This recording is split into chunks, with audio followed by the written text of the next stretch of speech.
Let's see. Welcome, everyone. This is the,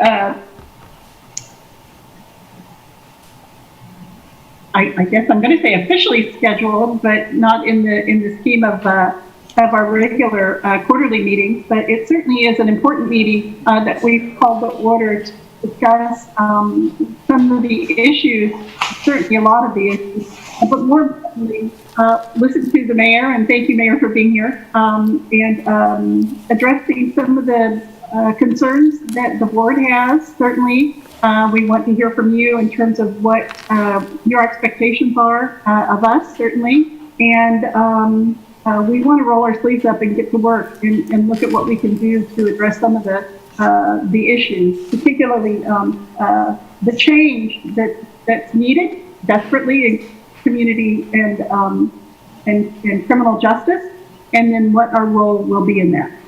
So I'd like for us to go ahead and get started. Diane, would you like to read the disclaimer with regard to following our Zoom procedures this evening? Yes, I'd be happy to, Madam Chair. I'm Diane Stoddard, Assistant City Manager and Staff Liaison to the Community Police Review Board. I want to provide a few reminders to ensure that the COVID-19 provisions of the Kansas Open Meetings Act are met this evening. Board members and other meeting participants, you must state your name each time you speak along with your title. All motions will need to be stated clearly, and after a motion is made and seconded, the chair will call on board members individually to provide their vote.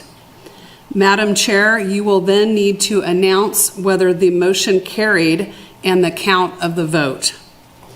Various members of city staff are present via Zoom, and they must also state their name and title each time they speak.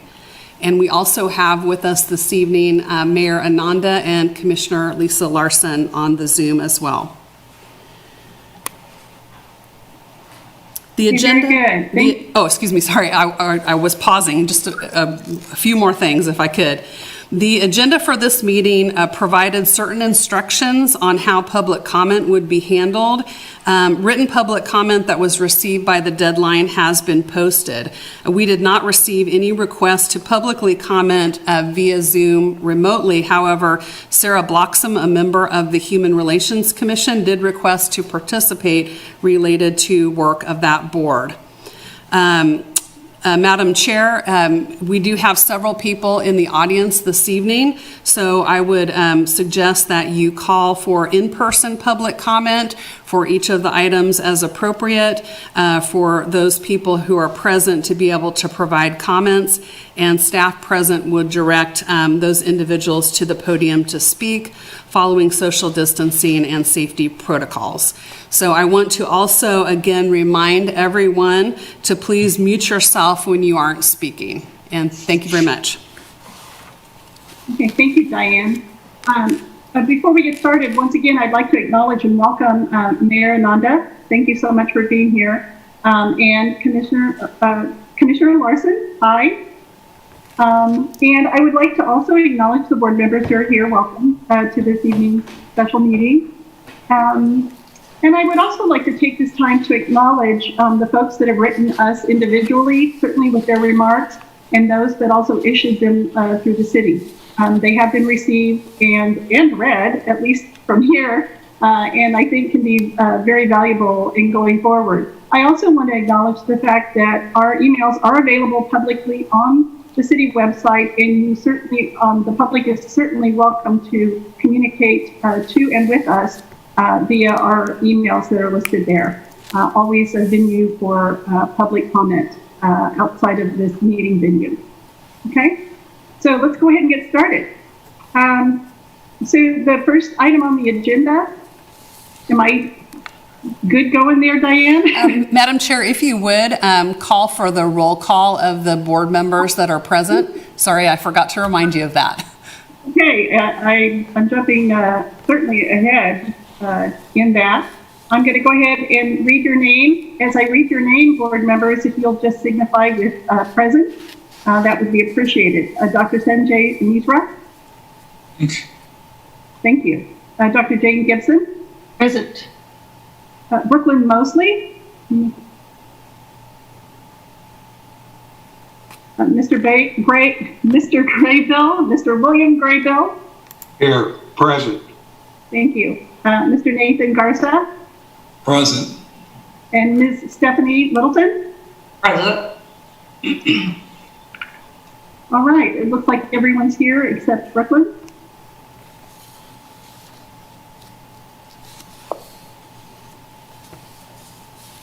Okay. Ready to get started with the agenda then. Diane, we're ready to proceed, right? Yes, I'm just going to move this box here in the room to enable people to be able to be heard a little bit better. Okay, that would be great. I can't see as well what's going on there, so I depend on you to let it for us.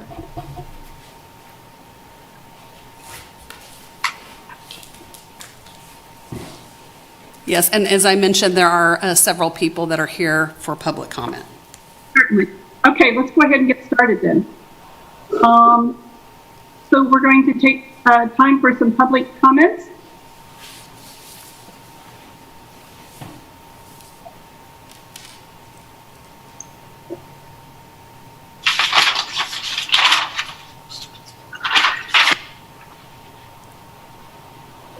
This is Mayor Ananda. Real quick, just to clarify order, are we going through each item and then doing public comment, or on each item, or are we doing a general public comment at the beginning?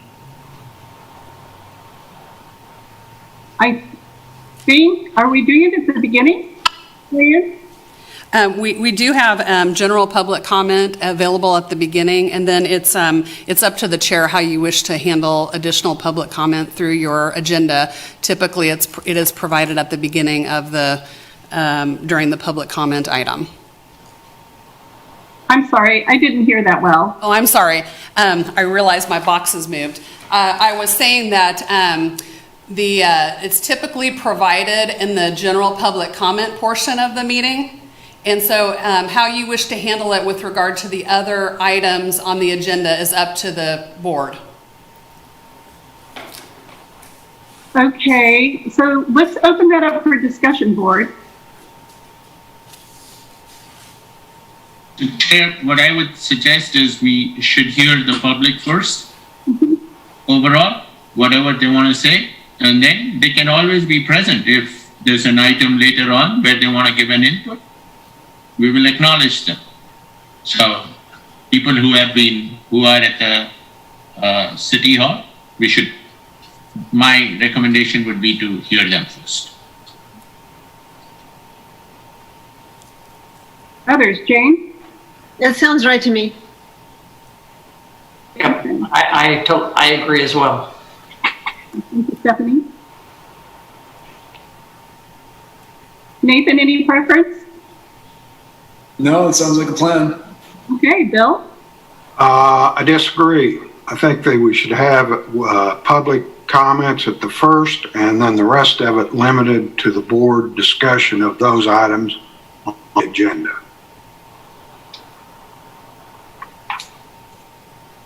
Okay, back to the board.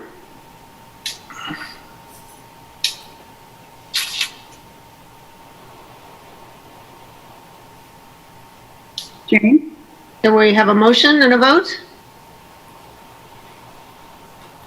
Do you want a motion and a vote, Tonia? Yes, that would be great. I'm sorry, I'm lagging.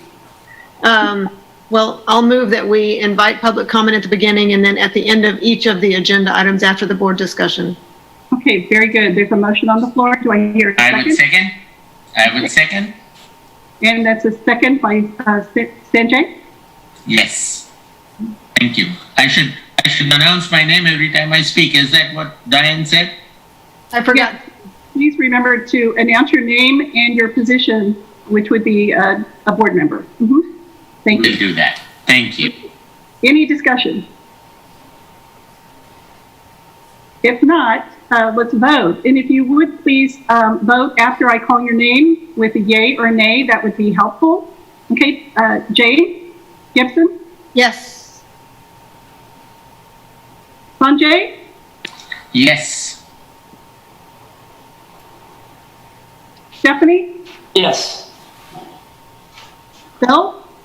Bill Graybill, no. And Nathan? Yes. Okay. I have 4 yeas and 1 nay. Is that, can you hear me, Diane, on that? I believe is it 5 yays and 1 against? Yes, my vote, I'm sorry. Yes. Yes, thank you, Madam Chair. Okay, thank you. Okay, so we'll go ahead and open it up. Thank you all very much. We'll go ahead and open it up for public comments. We do not, I want to make this clear, we do not have a time limit on the comments. However, we would like to call your attention to respect to others and the time and the work that everyone has to do tonight. So we'll go ahead and proceed. So if anybody would like to make a public comment, if you would just step up here to the, close to the box and just say your name for the board. Oh, then you can wait till that item. They'll handle it at the end. Okay. Anybody wishing to speak? Okay. Madam Chair, at this time, there's not anyone that's interested in speaking to the general public comments. They've indicated some that they may be wanting to speak to other agenda items as you go through your agenda. Okay, very good. Thank you so much. All right, well, we're ready to get started with the agenda then. And certainly, agenda item is to hear from the mayor. Thank you for coming. Thank you very much for having me. It's an honor to be here, and I don't want to take up a whole lot of your time because I want you all to have an opportunity to have this conversation because it's the beginning of a very long conversation and a very important conversation. So I just wanted to talk about a few things. Essentially, through our city commission discussion, we've identified 3 items to put before the CPRB, and the commission is open to how this board wishes to prioritize them because they are all important. It's really a community-driven conversation. The first one is reviewing our police policies. The second is requirements for being on the board and looking at those qualifications. And then the third is bylaws and the purview of review by the board. So obviously those are 3 very important conversations, and we look to you as to how you prioritize those. We identified the Governmental Alliance on Race and Equity, the 8 Can't Wait standards, and Campaign Zero as guides that you may wish to engage in these conversations. GARE is the acronym for Governmental Alliance on Race and Equity, and that's certainly a resource that we are learning to use more frequently right now. There are other guides that may be useful. It's not a limiting factor, but it's certainly something to consider. There's also things like the 21st Century Policing Task Force report and other items that you may consider that are considered best practices. I know that recently I've gotten several applications for the board. If there are positions open, I will be appointing those as soon as I can. I know that these boards are very important right now, and I want to balance being quick in doing that and giving people an opportunity to apply. So I may be waiting a week or 2 to make those appointments if they are appropriate. So the other context that I wanted to give you all is just letting you know what else the commission is looking at, and to have an opportunity to kind of talk about those in this meeting if that's something that you are curious about, or if the public watching this meeting who might not watch commission meetings is curious about. And I'm just going to go through that list and leave off the items that we've kind of already talked about.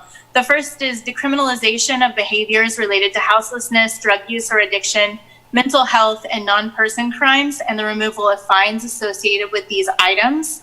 The commission directed staff to begin working on these items and to bring a report to the commission in 3 months for review. And then the plan is currently prepared to take action in 6 months, or to have that before us in 6 months. The second was to establish a mental health and addiction crisis response team and reallocate funds from law enforcement to partners or employees in these areas and to address these issues. And staff was directed on this item to work with the partner organizations to develop a program and proposed budget for these items, and those will be prepared within 3 months. Sorry, I'm balancing my devices here. The third is a proposal that law enforcement not respond to other city ordinance violations, including complaints about noise, lawns, or vehicles, allocating these violations and complaints to the relevant departments or a single department that responds to such issues, along with a proportional funding dedicated to these events. Staff will be bringing this item back to the Commission in 2 months for action. The fourth item was in relation to our CPRB as well as our Human Relations Commission, and they have been tasked with reviewing our other ordinances to look for disproportional impacts that these might have.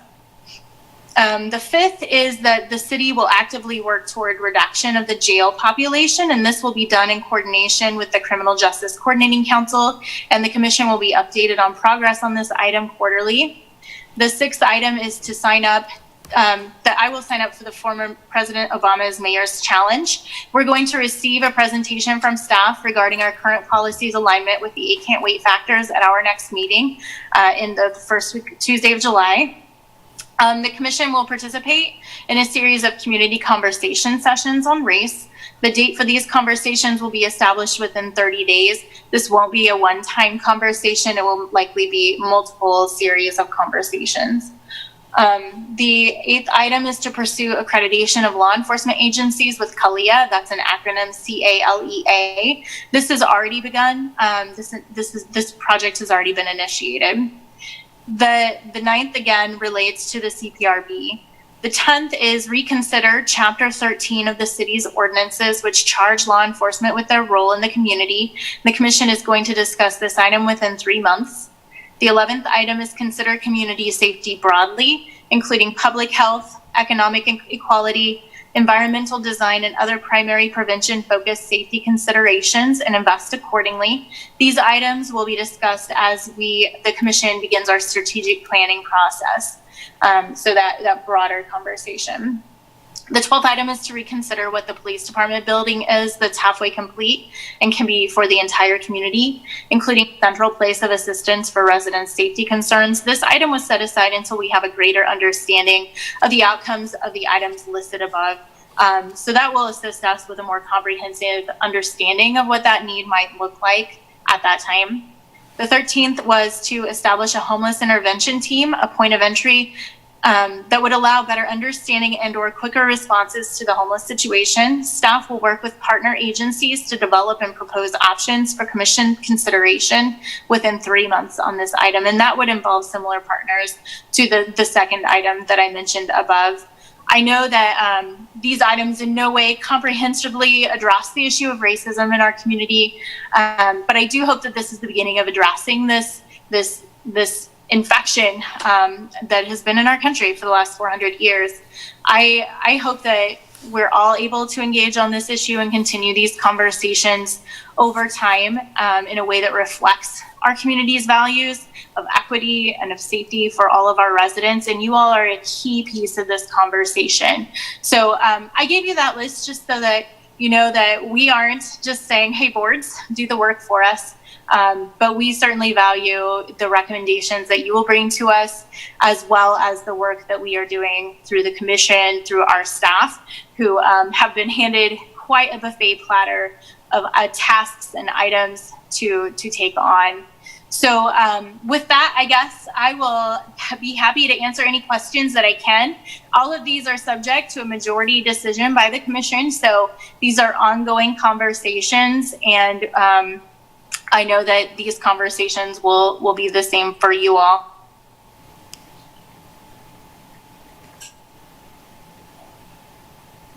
I think you're muted. I thought I hit it. Okay.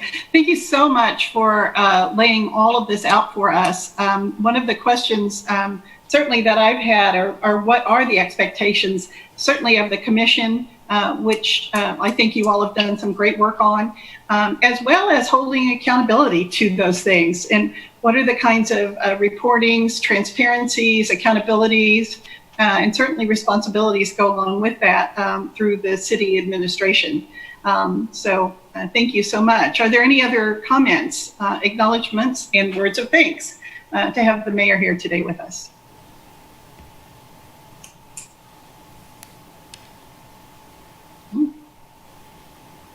Thank you. Thank you. Thank you. All right.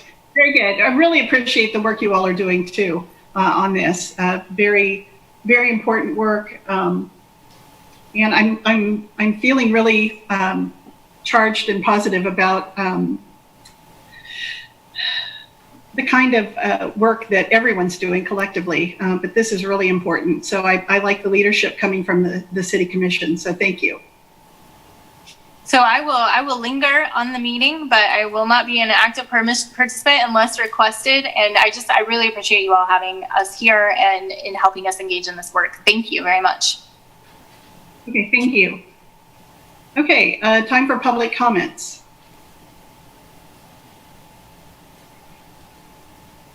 Are there any?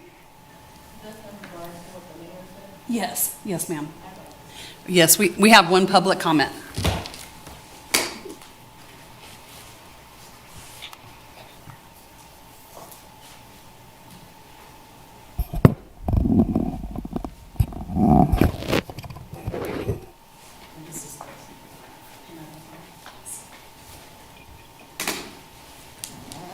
Can you hear me?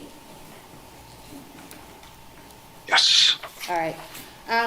Good evening, everyone, Mayor Ananda, members of the Community Police Review Board, Lawrence residents. My name is Amber Sellers, and I moved to Lawrence in November of 2019. I'm not a stranger to Lawrence. I am a graduate of the University of Kansas, not once but twice. I'm also a proud Black woman and civic activist. So I'm glad that Mayor Ananda was here on the committee's call today. A couple of my comments do overlap, and so it's an opportunity. I'm pleased to have the opportunity to share just some brief remarks, but to also give some context to some concerns. Myself, along with several Black members of the Lawrence community, met a couple of weeks ago in regards to the civil unrest that's in our nation and some of the undercurrent that exists here in the Lawrence community. We wanted to meet to lift up one another, but also to come together with a plan as to what we would like to see our community and how we would like to see our community react to addressing systemic racism and white supremacy in our local governance, and as well as in other entities of economics, education, and healthcare. And so, needless to say, we were a bit surprised by the 13 points that were outlined by Mayor Ananda and the city commissioners a couple of weeks ago at the city commission meeting. While we appreciate representation of our city commissioners to be reactive and proactive to their attempts to address systemic racism in our community, we were deeply concerned and disappointed by some of the points. I don't want to go through each bullet point, but ones that I do want to stress are point 4, point 6, and point 7.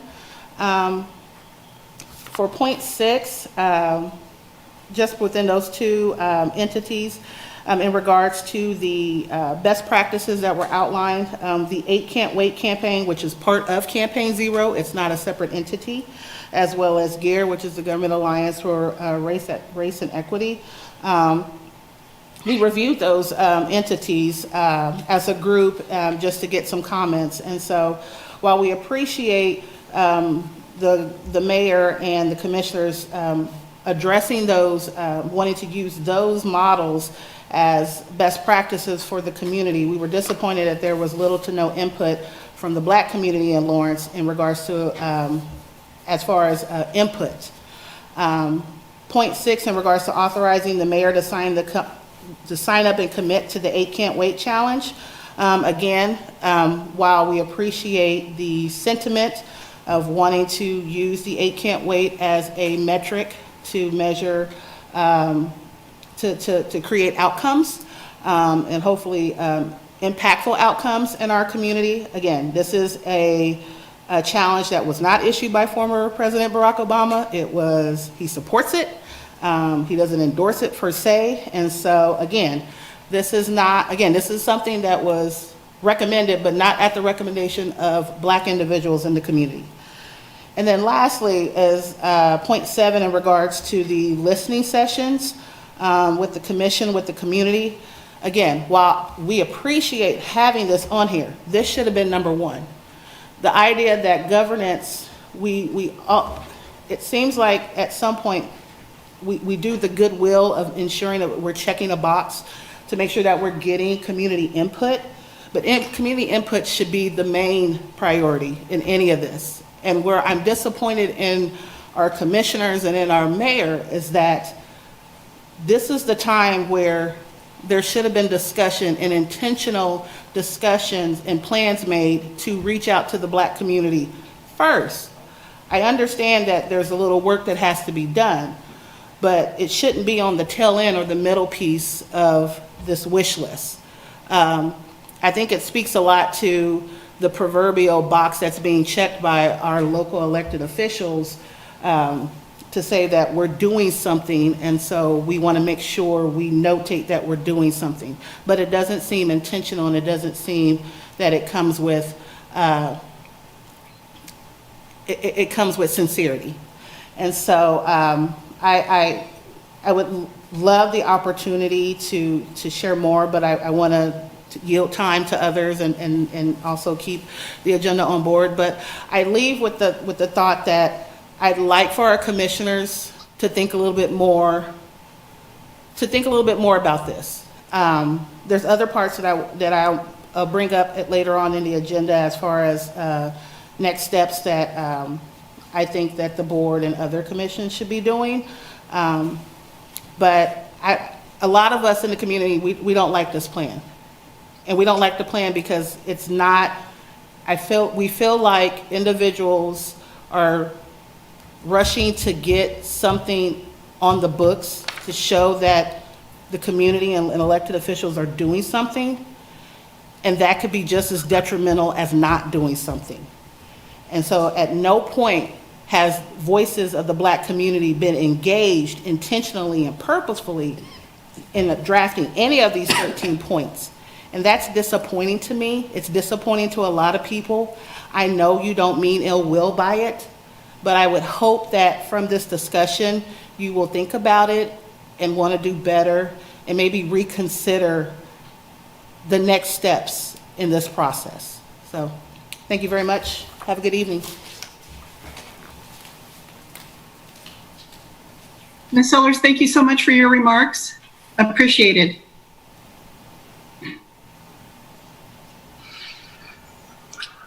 Are there other public comments?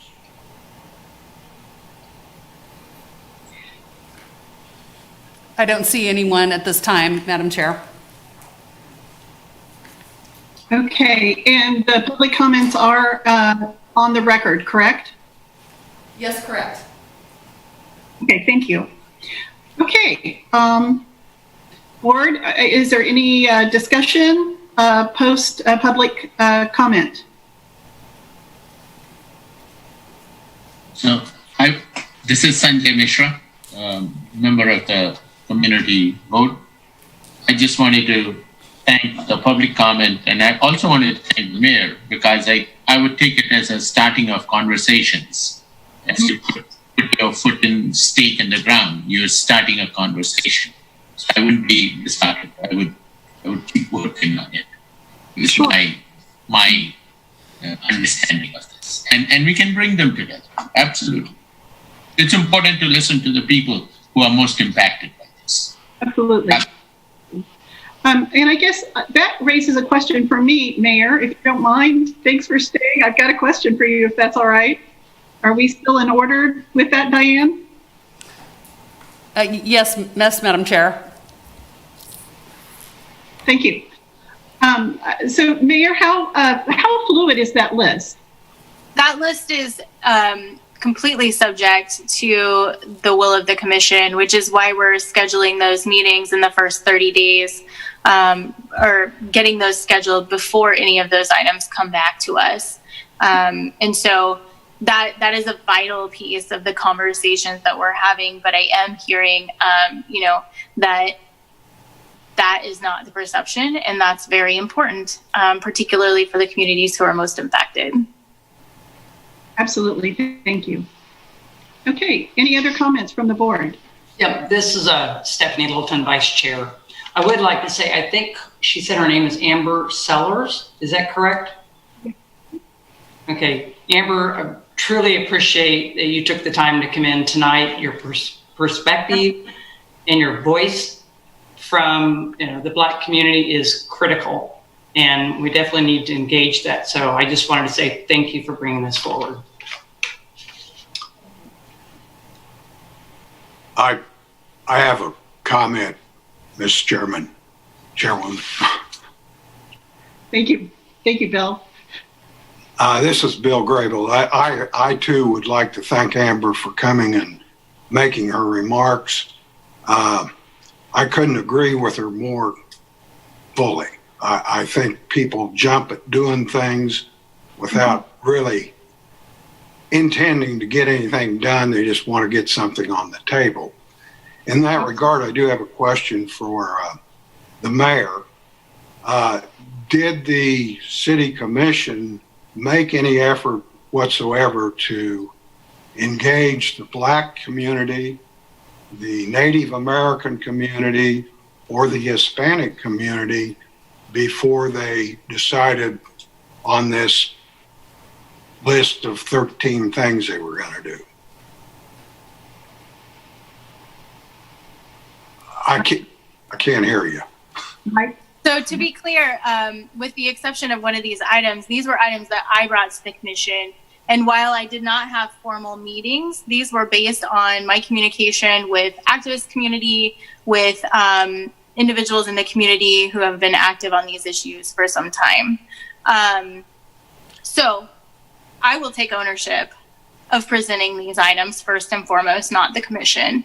And the whole point is to engage in that communication prior to making decisions on these. As I said a moment ago, we don't exist in a vacuum. We are a relatively homogenous group, and those voices are absolutely vital to making any decisions going forward. Thank you. Thank you. Any other questions or comments? I'd like to reiterate from Ms. Sellers' delivery that voices are important during this time, and any venue and any opportunity for people to come forward with them. And I do appreciate receiving the written information from Ms. Sellers as well. That's vital to our community.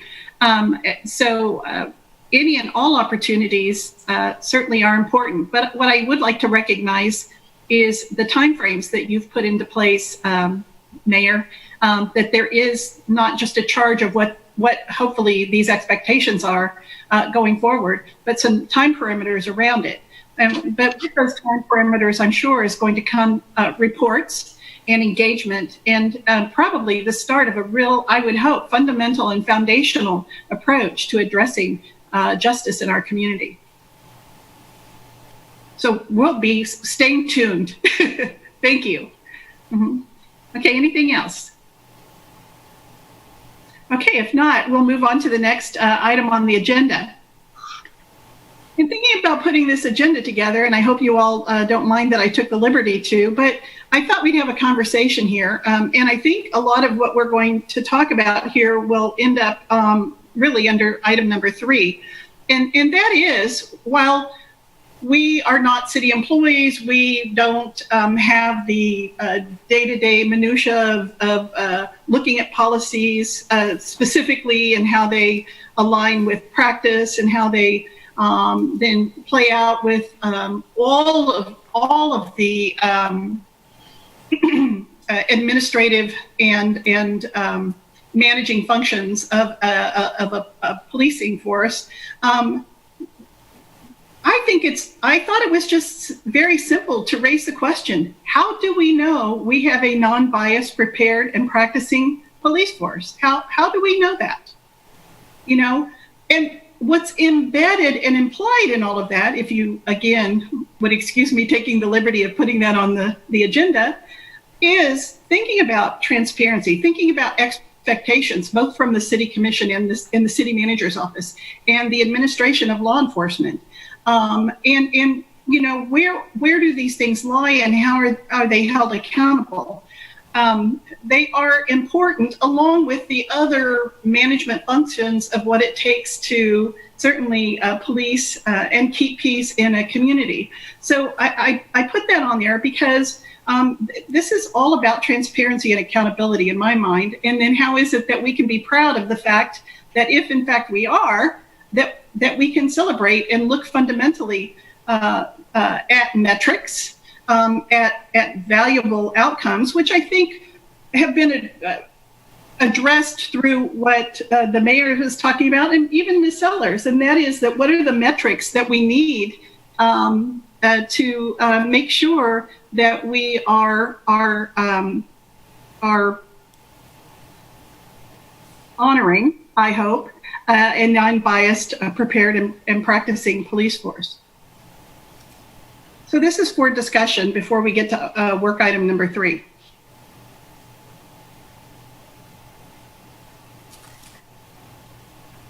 Comments, discussion.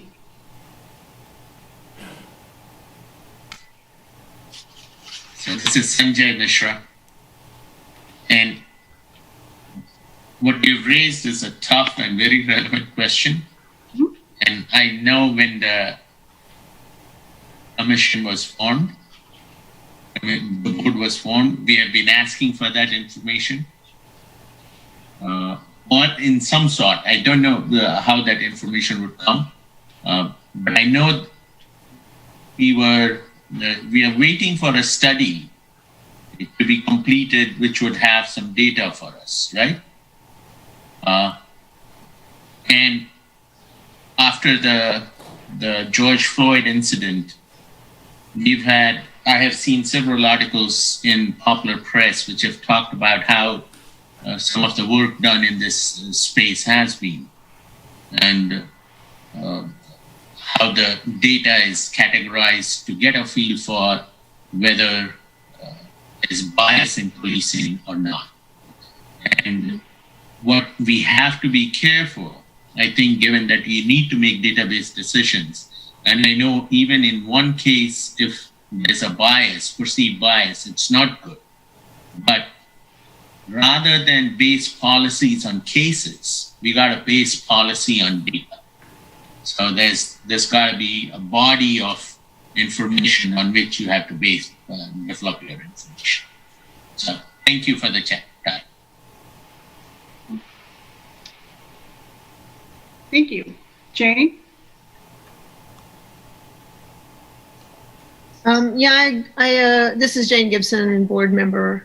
I agree. This is a key question. It's a question for us because it governs, in some ways, what we do and how we assess what we observe, so that we can make useful, valid recommendations to city government and to the Lawrence Police Department.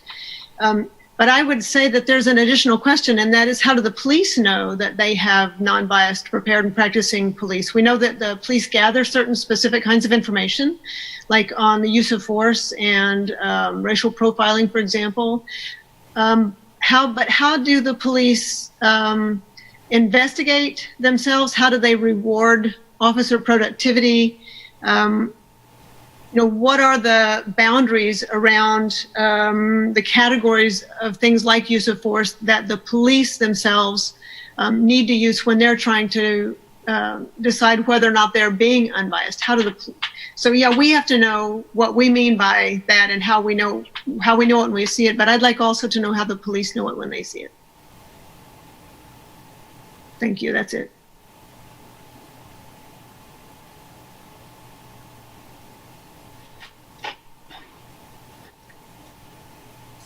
Thank you, Jane. So again, it's a question, but it's an honest question because I believe we were appointed and we were placed here on the committee to really represent citizens. And if, as a citizen not on this board, I would want to raise the same question right now. And I believe that would be part of the city/law enforcement's responsibility to make sure to engage in community in ways that are able to help answer those questions before they're even raised. And some of that comes back to what are the standards and expectations, and looking at some of these models that are out there in terms of best practices, and then what are the best practices put in place and how are they presented to the community in which policing occurs, of course, relative to that community, excuse me. So again, that's why that question was raised. It wasn't meant in ill will or any kind of judgment that way, but it's a simple question that I would love to be able to answer as a citizen. The ways in which, or go to a website and find the data that really answers those questions and shows the kinds of expectations and outcomes that we have in our community. Other comments or discussion from the board?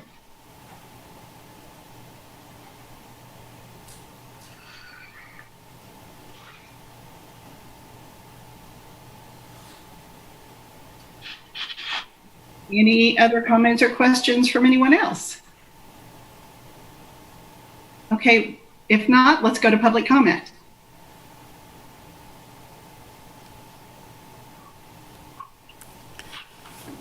No public comment on this item, Madam Chair. Very good, thank you. Okay, we can move on to then item number 3. And this is where we roll up our sleeves. So I think there's some conversations that we need to have with regard to thinking about the bylaws. We're a relatively new group. We were established in 2018. And I don't know about some of you, but for a while it was like, okay, what's our role? What's our responsibility? And I think after 2 years, certainly it's time for a review for us to think about how can we better serve our community. And assist in the process in which we're charged by the City Commission. So I'd like to open up the conversation here with the group on the bylaw review. Certainly that requires a look at the ordinance. And also, Dr. Gibson has worked on a working document that I hope you all have had a chance to look at. And if you haven't, it's certainly on the highlighted and I believe hyperlinked on the agenda. So I'd like to open the floor to discussion by the board.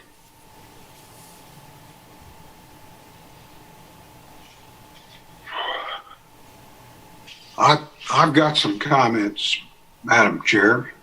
Very good. I don't want to, I'm not sure that it wouldn't be appropriate for Dr. Gibson to comment on her paper before anybody else speaks, but I appreciate her putting it in. It gave me a lot of things to think about. I agreed with about everything she said, and I've got some further comments on what she said because it got me to thinking about other aspects. But I would defer to Dr. Gibson if she would like to comment on her work first. Okay, very good, Bill. Then what we'll do is we'll invite Jane to walk us through the document. Is everyone agreeable to that?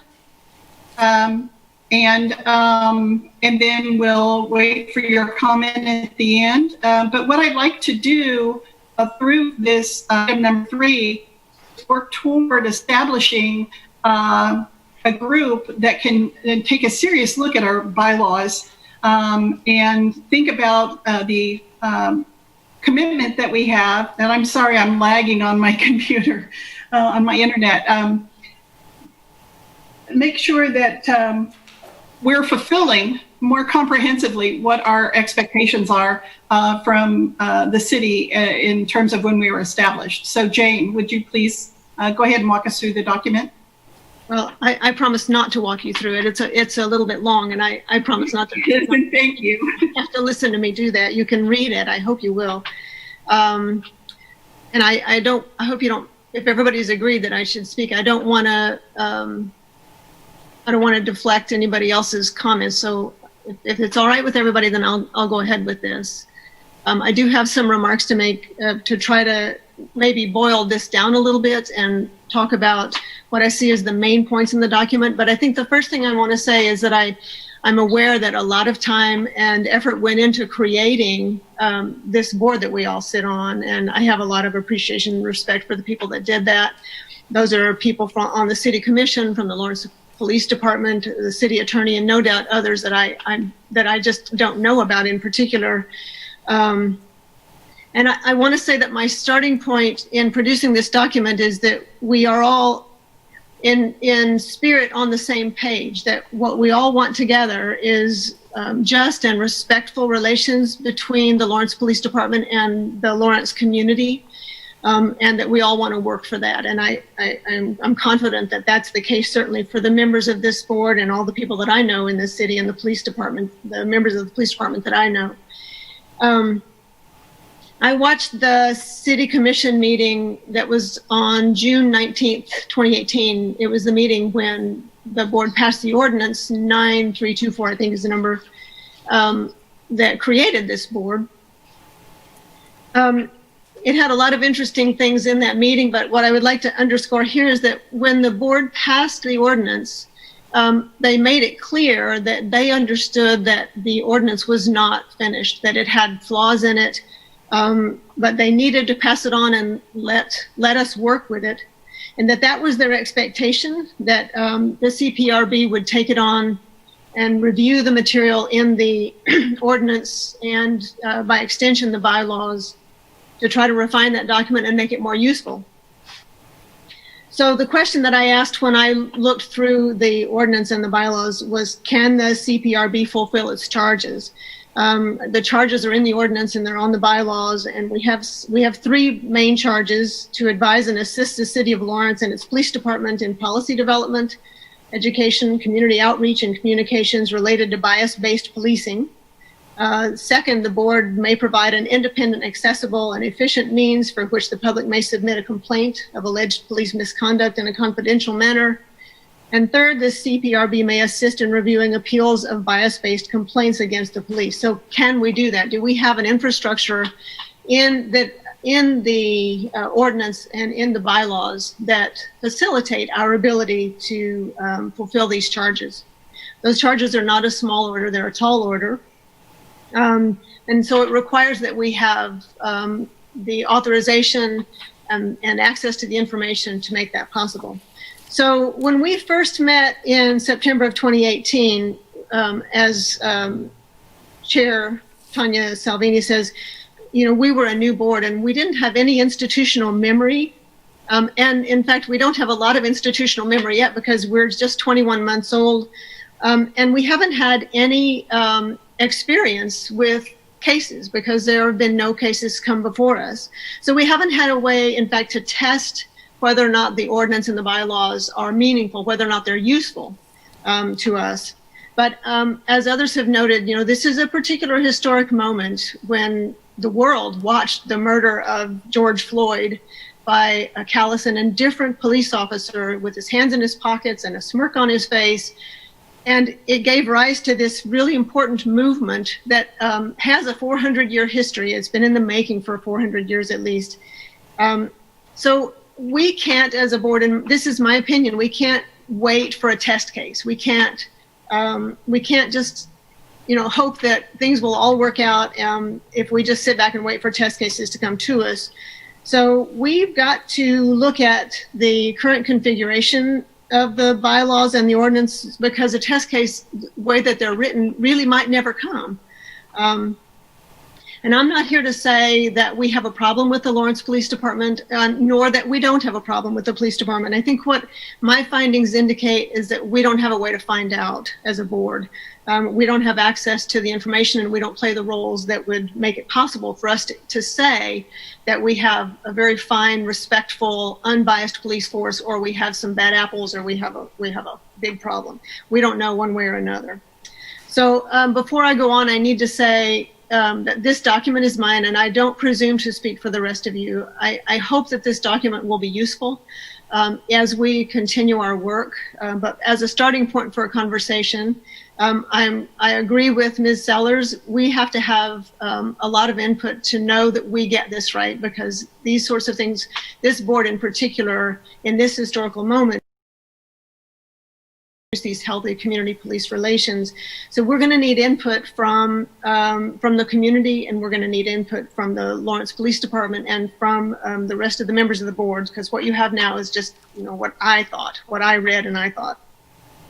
So I don't want to go through this whole document because it's too much, but I believe that there are 4 main issues that my analysis raises. So let me just briefly say those. The first is around the questions of police training and reporting. How is training time distributed, for example? How much time is devoted to cultural diversity, overcoming implicit biases, to training in de-escalation relative to training in the use of firearms? The CPRB can't make recommendations about training, which we've been asked to do if we know so little about the training itself. The second big issue is about the transparency regarding the complaint process.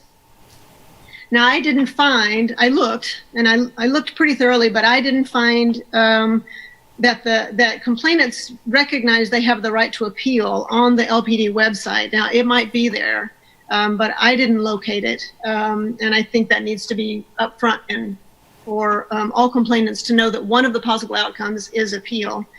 I also learned in that June 19th, 2018 meeting that citizens have the option to complain to the Kansas Sea Post, which, as I understand it, is a 12-member board that oversees police training. I didn't know that they had that option. And it turns out that the board also may have that option, although there was some discussion in that meeting about whether or not we can refer something directly to that board, since the bylaws themselves say that we actually have to take any complaints that we receive and give them directly to the police department. But the board does apparently, according to the city attorney, have the right to advise complainants that they have that option, not just to go to the police department with their complaints, but they can come to us and we go to the police department, or they can go to this Kansas Sea Post state agency. I believe that's under the Attorney General. I'm not entirely sure about that. So I think that this is something that needs to be added to future training for board members, that we have that there are these options for us in playing our role. The third big issue is the need for independent investigation of complaints. And to me, this is one of the biggest issues. The police investigate themselves, which constitutes a clear conflict of interest. And even when the police get it right, it presents the appearance of biased investigation. And if we want to build community trust in the police, and we want the police to build trust in the community, and that's what keeps everybody safe, then we cannot afford these kinds of appearances, let alone the facts of conflicts of interest in the police investigating themselves.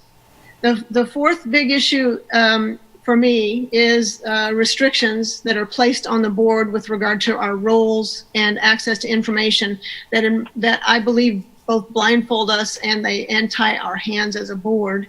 I'm going to spend a little bit more time with these. The first is the restrictions on the roles that we play. The CPRB under the ordinance may hear appeals only, and only those appeals that claim police bias against protected classes. So that means our role is very, very narrowly circumscribed. And it means two other things. It means that there's no community oversight of most of the complaints against the Lawrence Police Department, and none since the board was created, because there have been no appeals. So this restriction defeats the purpose of having a community police review board in the first place if no complaints come before us. The numbers in the 2019 use of force report are very small, but it appears that representation of African Americans and Native Americans exceed what would be predicted by those groups' proportion of the Lawrence population. And complaints are not restricted to use of force. There are also things like racial profiling. There are no complaints filed or recognized for other protected classes, and yet we're aware that that Allegro study, which was a flawed study, I think we're all in agreement about that, but that Allegro study found that some members, not just of the African American community, but also of the LGBTQI community, felt that the police had treated them unfairly. Such complaints would not have come before us either. So the second issue about restricted roles for the board is that by limiting citizen oversight to appeals by protected classes, that leaves appeals of complaints by white heterosexual men, the largest group in the use of force reports, exempt from any community scrutiny. If we have problems with excessive use of force, we should deal with that wherever it shows up. So those are my views on the restricted roles that the ordinance and bylaws prescribe for us. Next is the restricted access to information, which also impedes our ability to fulfill our charges. If there were an appeal, case material that comes to the board from the LPD Office of Professional Accountability can be redacted by the Lawrence Police Department with oversight by the city attorney. There is no requirement that redactions be explained or justified. Though I learned from the City Commission meeting in the 2018 meeting that in the opinion of the city attorney, there's nothing in the ordinance that would prohibit the board from asking for those justifications. But I note that there's nothing in the ordinance that compels an answer from the OPA either. So effectively, we're left without that information if there is a choice to redact it. Now, the ordinance says that there are certain conditions for information to be redacted. Anything that would affect civil and criminal liability of the city is one category of information. Another is anything that would affect ongoing prosecutions. And then there is information that is protected by law, things like social security numbers. Well, it's clear the board doesn't need access to social security numbers. But the rest of this is really about the problem of confidentiality and trust in the Community Police Review Board. All of us have to sign confidentiality agreements in order to occupy our seats on that board. And yet information is withheld from us because we could compromise community liability. As Matt Herbert said in that meeting, if there are complaints against the police, it's the potential for the police conduct itself to pose liability to the city. And presumably the role of the board is to try to get in the way of that, to try to create better relationships so that we don't have the need for such complaints. Pardon me. And if the board can't be trusted with sensitive information, why have us sign confidentiality agreements in the first place? So these are restrictions with regard to the CPRB roles and access to information that I think impede our ability to do our jobs. And what we do with the information that we do get is also limited by the ordinance and the bylaws. So whatever appeals might come in the door, I'm sorry, the ordinance states that the CPRB cannot do any independent investigation. The board cannot weigh the evidence. The CPRB cannot consider witness credibility. Well, what does that leave? If we knew anything about OPA investigations, we might ask if the OPA followed its own procedures. But the fact is we don't know anything about their investigative procedures because there's a lack of transparency at that level with regard to what do they do when they get the complaints. So together, these limitations on what the board can do with case material related to appeals actually leaves us with nothing more than a coin toss. And that's not very meaningful, not very useful, and it certainly doesn't help us help the police department, and it doesn't help us help city government, and it doesn't help us support this community. So in summary, I think we have these four large issues to address as a board, as these relate to Ordinance 9324 and the bylaws. The first is police training and reporting. The second is the complaint process. The third is conflict of interest in investigations. And the fourth is the CPRB roles and access to information. So again, this working document in the packet it's my response to the City Commission's understanding that when they passed the ordinance that it was not finished and that we should take it up and consider its limitations and consider its implications and try to improve on that document. And again, I think we need to bring in, from my document, I need input from the rest of this board, and we need it from the community, from the City Commission and the Police Department. And Tonia, I think you wanted to talk about what we might do next with a working group. Mm-hmm. So let me send this back to you. And thank you all for tolerating my long talk there. Now, thank you for walking us through the document, Dr. Gibson. Very appreciated. This is Tonia, the chair of the board. So at this time, I'd like to turn it over to Board Member Graybill for comments. Thank you, Mr. Chairman. Chairman. Dr. Gibson, thanks very much for the work and the submission. It gave me a lot to think about, and I want to make some comments and go a little further on some of your thoughts. When we first started on this board, 21 months ago or something, we started talking about doing some amendments to the bylaws and suggested amendments to the ordinance. And as I recall, during those discussions, there was more than one member who expressed the idea that it appeared from the ordinance and the bylaws that we were probably just a rubber stamp for the police department. I agreed with that. I still agree with the way these documents are drafted. I would agree with that. I would agree with Dr. Gibson's conclusions and her areas of problems that she raises. It appears to me, after I've really looked at it hard, that the title of this committee is pretty disingenuous. It's the Citizens Committee for Police Review. We haven't reviewed anything. And if we did have anything to review, we wouldn't be able to review anything. Furthermore, really a problem with the ordinance itself, and I would refer you to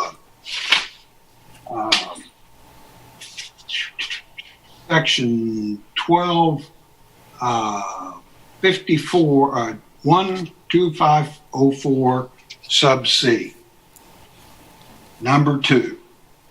And it states there that efforts shall be made to provide as much information as possible to the board in review of an appeal under this subsection. Only that information that would subject the city to civil or criminal liability, and then it goes on. That's the phrase that really bothers me.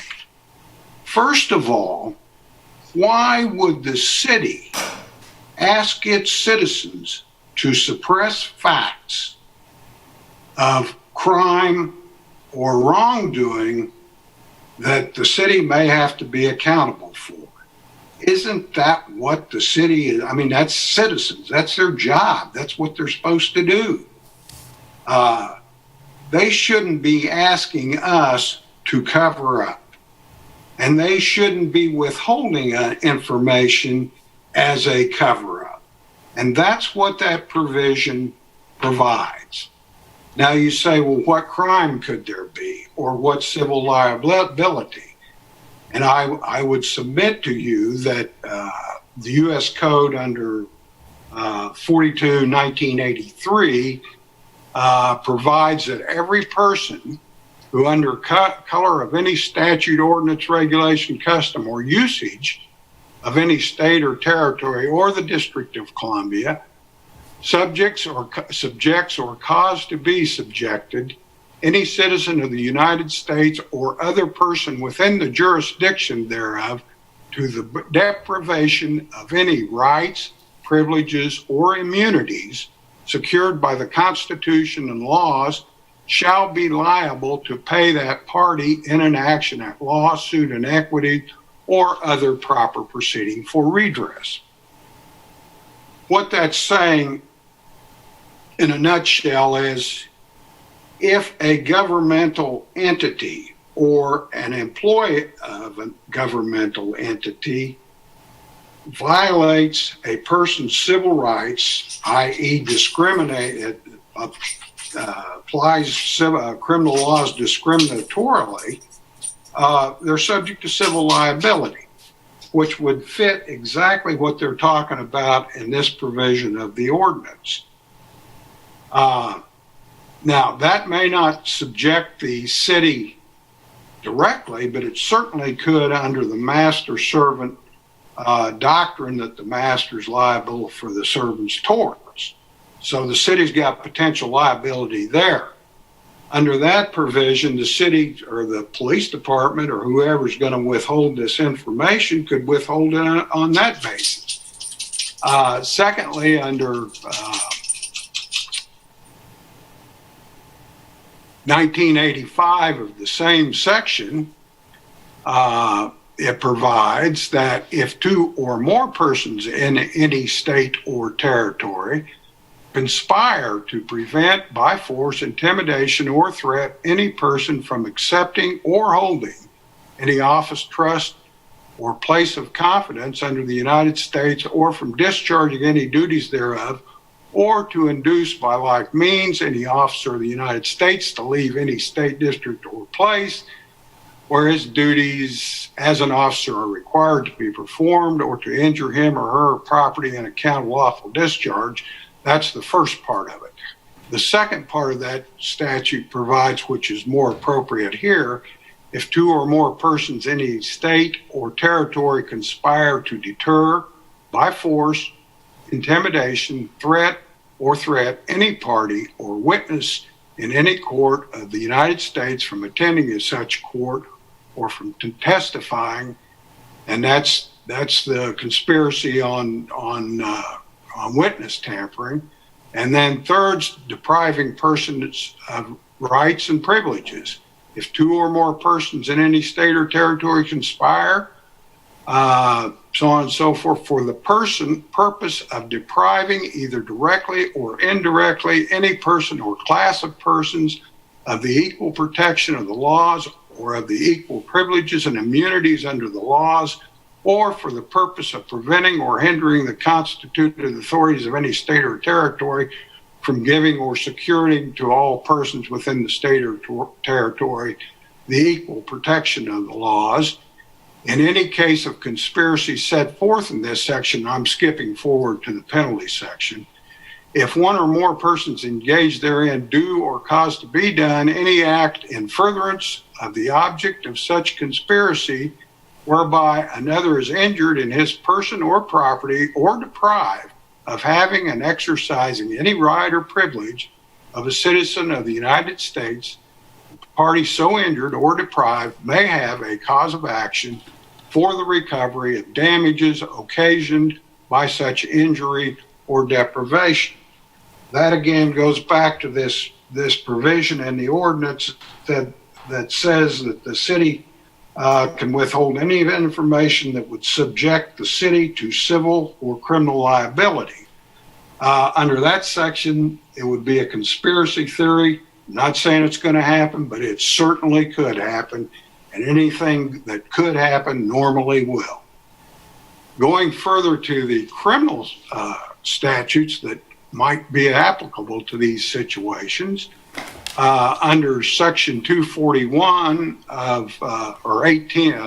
Section 18241 of the U.S. Code, if two or more persons conspire to injure, oppress, threaten, or intimidate any person in any state, territory, commonwealth, possession, or district in the free exercise or enjoyment of any right or privilege secured to him by the Constitution or laws of the United States, and then again, I'm going to skip to the penalty provision, they shall be fined under this title or imprisoned not more than 10 years or both, and if death results, so on and so forth. So there's also criminal liability that they're asking us, if you have a bias complaint, it is normally based in discrimination, which boils down to a deprivation of equal rights, equal protection under the law, and due process of law, which subjects you to both criminal liability and civil liability under those provisions of the U.S. Code. With that in mind, it seems to me that I can't think of a case on a bias complaint that would not come under the provisions of either 1982, 1985, or 241 or 242. They all deal with discriminatory action by governmental bodies. If you follow that logic, we would never hear a complaint, or we might hear a complaint, but we wouldn't have anything to decide because they could keep all the information from us. Surely that wasn't their intent, but that's what this ordinance says. And if nothing else, they need to get that out of there. Or I think, in my opinion, it needs to be gotten rid of. To me, forgetting the criminal and civil liability, but to hide facts that might be bad from the public is not what government's all about.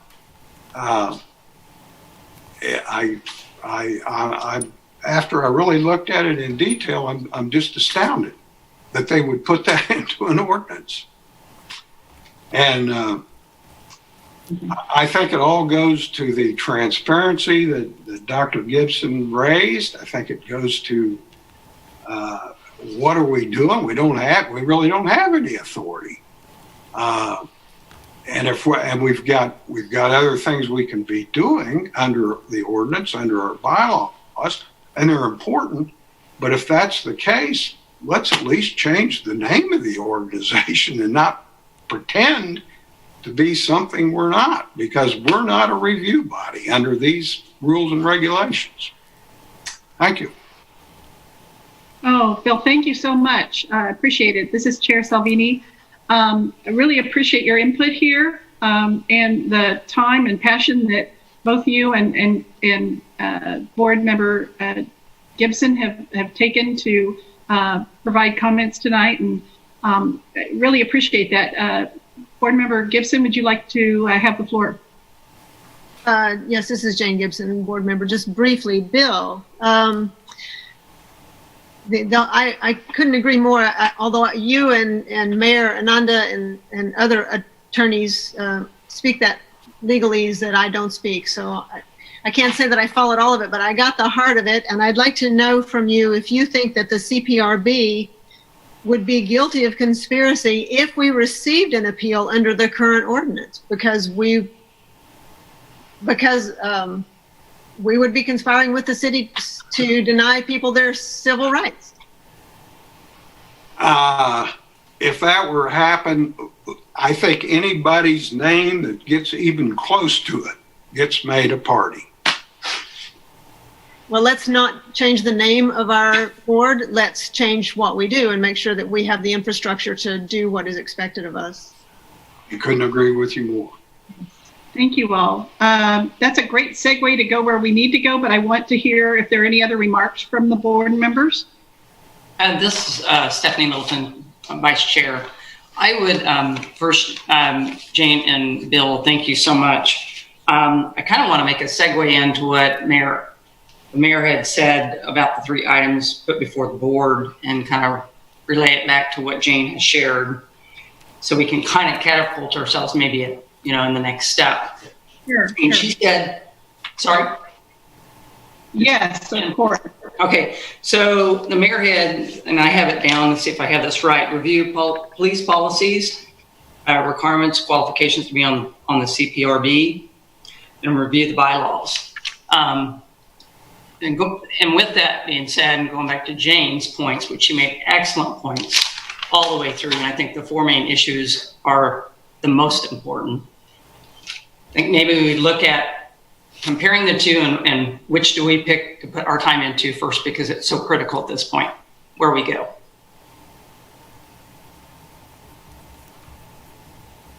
Stephanie, thank you. That's exactly what we need to talk about. Any other comments? Oh, okay. You know, what I was hoping we could do is certainly have this kind of dialogue. And I really appreciated your point, Board Member Gibson, about the fact that we really don't have institutional history here. We have context in terms of our origins with regard to City Commission meetings in 2018, to be sure. So I think this is a very appropriate time to establish what I'm proposing to be a working group that will take a look at the bylaws, take a look at our role, and even look at the ordinance. And I believe, and please correct me if I'm wrong here, but we can make such recommendations and bring them forward to the City Commission. Is that correct, Diane? Yes, correct, Madam Chair. In fact, that is in your purview to make those recommendations, and I think that's exactly what the City Commission is asking you to do. Okay, very good. Just wanted to confirm that. All right. Any other comments? I'm sorry.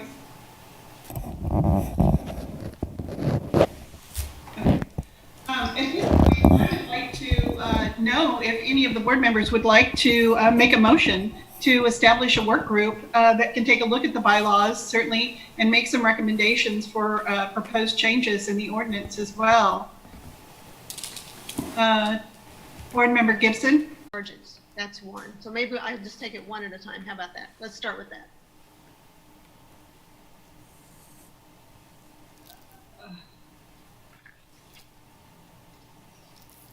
Okay, because of Robert's order, we have to go back and, Diane? I'm sorry, Madam Chair. Diane Stoddard, Assistant City Manager. I didn't hear your question. Do we need to go back and withdraw the first motion that was made then? Oh, I think that may be helpful to clarify the record, yes. I can withdraw it, or I can add, this is Jane Gibson, board member. I can withdraw it, or I can just go ahead and add the second charge, which is this, and then that first one doesn't have to be withdrawn. The second charge is that the board, the 3-member working group, would also make recommendations to the full CPRB for the kind of information and documents that we need to be able to fulfill our charges. So it's a motion with 2 charges. Is there a second? This is Stephanie Littleton. I second that motion. Okay. Stephanie's seconded the motion.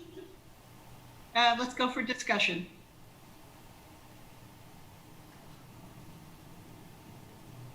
So, Chair, this is Sanjay Mishra, the board member. May I make maybe it's a friendly amendment, or that they can decide? Okay. Can you hear me now, Bill? Yes. So they can decide is if we put a timeline to it, in X days, in 30 days, 60 days, 90 days. So we have a sunset to it and we keep moving on. Whatever. Are you asking me if I'll accept a friendly amendment for a timeline? Yes, yes. I wonder if it would be preferable to leave the motion with its 2 charges and then discuss what is realistic as a board, what is a realistic expectation of the working group, rather than making that a part of the motion that would bind us without the discussion. I don't know what basis we would have to decide how much time we need at this point. I mean, Sanjay, I certainly appreciate the need for a time. I'm not sure on what basis we would establish one without a discussion. Do you have any thoughts about that?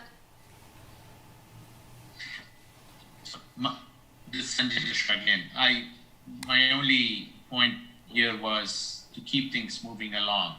So, and should have a reasonable time. We cannot say it's going to be a year before you come up with the group comes up. So we know that number is out. We know 6 months is out. So we are looking at 30 days to 90 days is what we're looking at. Is the way I'm thinking about it. If we can leave the friendly amendment with a frame of 30 to 90 days, I'll be happy to accept that friendly amendment. We need that flexibility. Up to people, yes. And yes, I so appreciate, Sanjay, the need to develop and continue with the momentum and not let this just lag. Thank you for that. Thank you. Okay, so there's been an amendment, a friendly amendment introduced at this time. So let's go ahead and have any other discussion.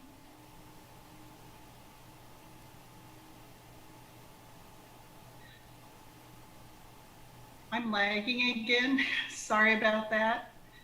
I would like to, go ahead, Jane. Jane Gibson, board member. I just wanted to make sure that everybody thought that 30 to 90 days was actually enough. I know everybody is really busy. This is an important part of our lives. Working on this board is a privilege, and it means a lot to be able to contribute, to give back to our communities. But we all have other things that we're also busy doing, and I don't want a 30 to 90 day time frame to hamstring us. And I wouldn't want this motion to fail over the time. So I'd like to know that everybody is comfortable with the 30 to 90 days. And I don't know who wants to be on the board, so, you know, but.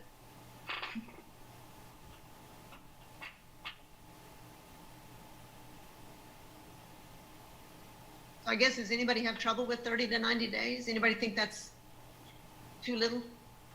Too much? This is Stephanie Littleton. I think that's a good timeline, and with the the knowledge that every one of us know that the sooner the better, it's important. But have a realistic expectation. Yeah. How about just simplifying it to 90 days, within 90 days? I'm sorry, Bill, can you repeat that? This is How about Tonia. just simplifying it to within 90 days? That sounds like a second friendly amendment. If Sanjay's good, I'm good. Okay, we're good. 90 days then. Stephanie, you okay with that? Absolutely, I agree with you. Nathan, we haven't heard anything from you. Sorry, I'm a listener, but I think yeah, let's just get it done. I think everyone's in agreement that this board is half finished, and that there's really no way for us to actually conduct what we were put here to do. So 90 days sounds great. Let's get something on paper and let's take it from there. Okay, are we ready to make a vote? Okay. Do we need to vote on the amendment first? Madam Chair, I think if the amendment was agreeable to the person who made the motion, that it can stand. Diane Stoddard, Assistant City Manager. Got it, thanks. Just wanted to double check. Okay, we're ready for a vote then on the motion with two charges from Board Member Gibson to establish a working group to review the bylaws and the ordinance and for the CPRB. And the second charge certainly is to produce and refer and identify documents that will be necessary for the committee to do our work. So I'm going to go ahead with a roll call and please answer with yay or nay. And I'll start with Sanjay.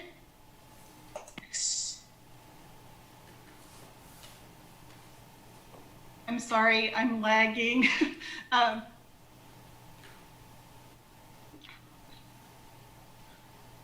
that yay? Yes.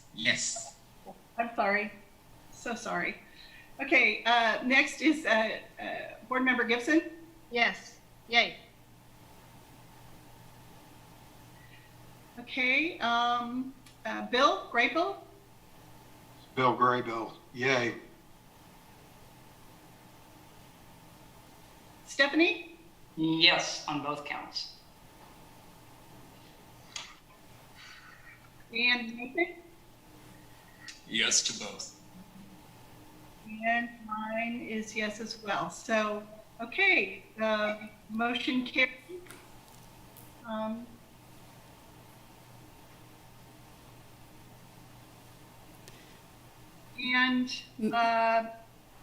Madam Chair, Diana, may I ask a point of clarification? I assume that the intention of the board is that the working group would meet in open session? yes. Thank you. And that would be, let's have a conversation about that, board. And the working group, by the way, is established with 3 members. Okay, the floor is open. Showing my ignorance, does the coma cut off at 3 or 2? 3 can assemble with a group of 7 members. This is Diane Stoddard, Assistant City Manager. So that's the technical answer. I do think that my suggestion to the board would be considering the importance of transparency in the discussions, that should be taken into account in the discussions. And we would be happy to support the board in providing those meetings and notices.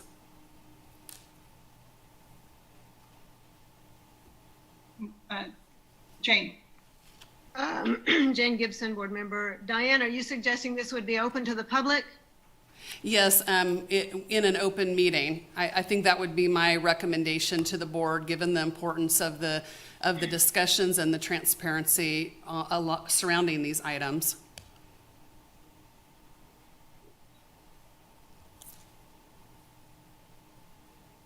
Jane?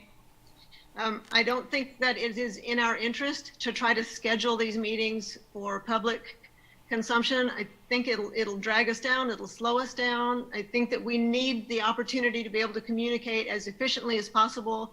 We have 90 days to revise something that we know took a heck of a lot longer to produce by the city commission with the work of all of these other people involved. I think we need an efficient process.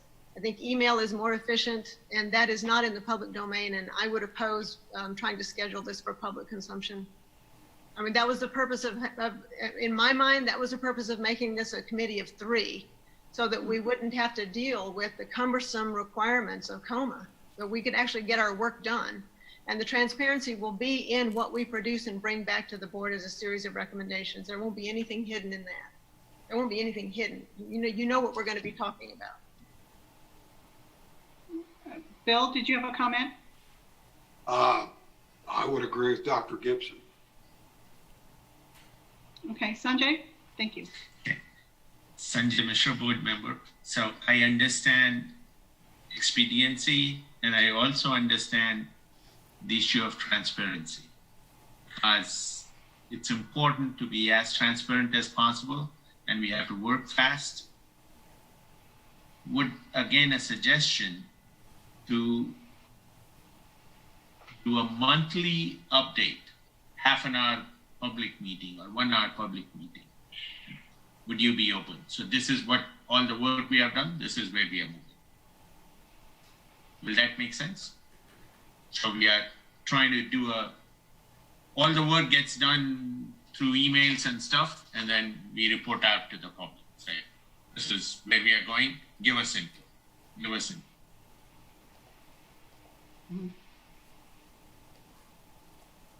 Okay, Jane. Well, I don't know what you had in mind for future meetings. Madam Chair, I think that you had talked about having more frequent meetings. That was getting to the last item on the...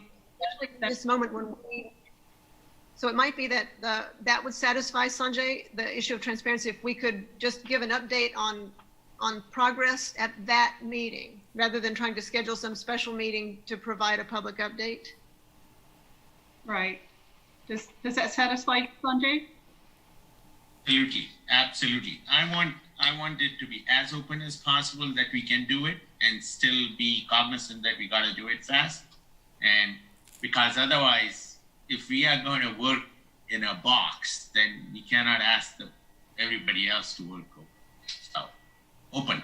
But means in a fixed time schedule, if we can give feedback, perfect. Thank you. Thank you, Jane. Thank you, Sanjay. Good suggestion. Yeah. Any other comments or discussion? And that is one of the items that I wanted to discuss later in terms of our meetings. We are at the minimum to meet quarterly, and I will want to engage in a conversation about that shortly. So just to be sure, we will do that. Jane. I wonder if you'd like to form the board, the working group. Right, I want to do that, and I also want to do that. The second thing I want to do is talk about establishing a formal commitment to the working document that you've provided. After that, to be the starting point of many documents that hopefully the group will research to look at best practices on other community review boards to bring to light in your work that you do. That will result in hopefully some fruitful outcomes. Okay, so the first thing is to discuss the working group. There are 3 members there, and I'd love to do an appointment, but I'm also looking for volunteers.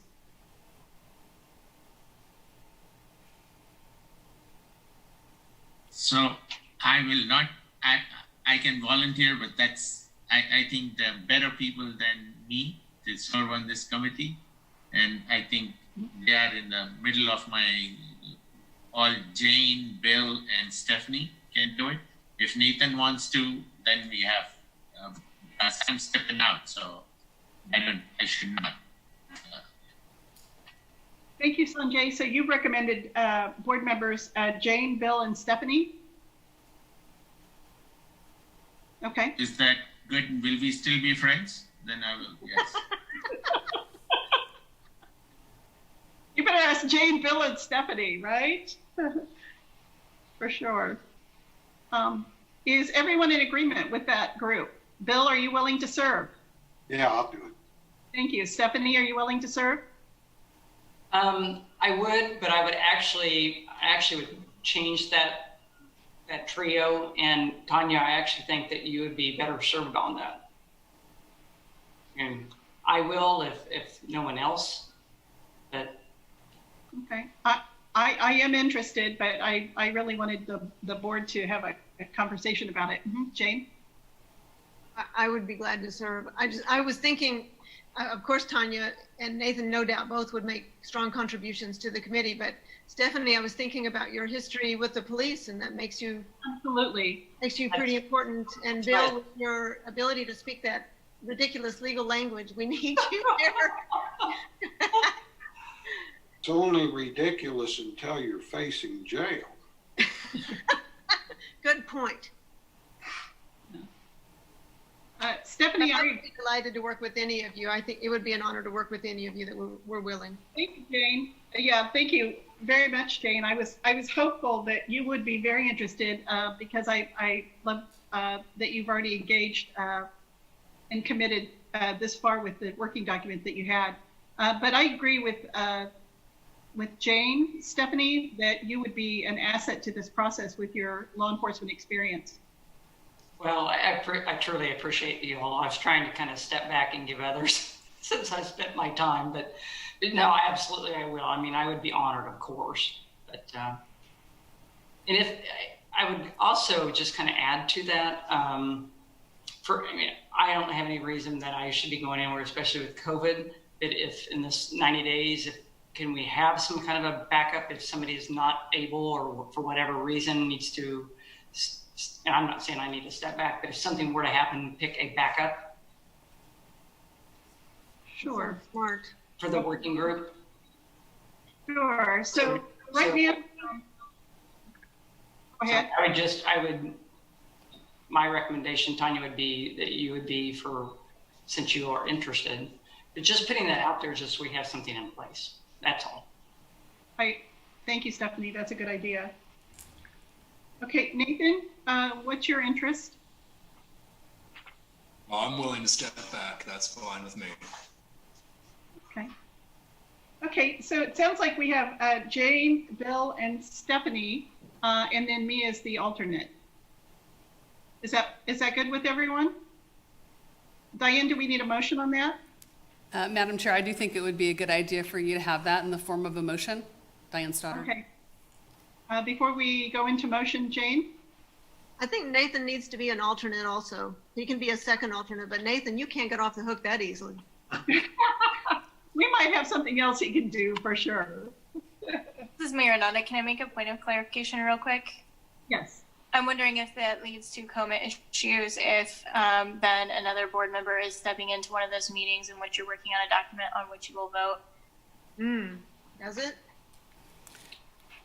Diane Stoddard, Assistant City Manager. My comment would be as long as there are no more than 3 members together in any meeting.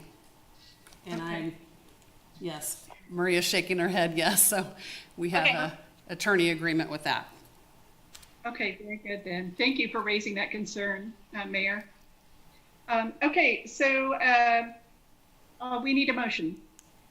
I will move that the sub-working group be Jane, Bill, and Stephanie, with Tonia and Nathan as alternates.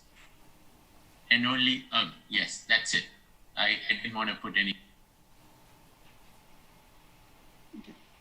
All right, there's a motion on the floor. Is there a second?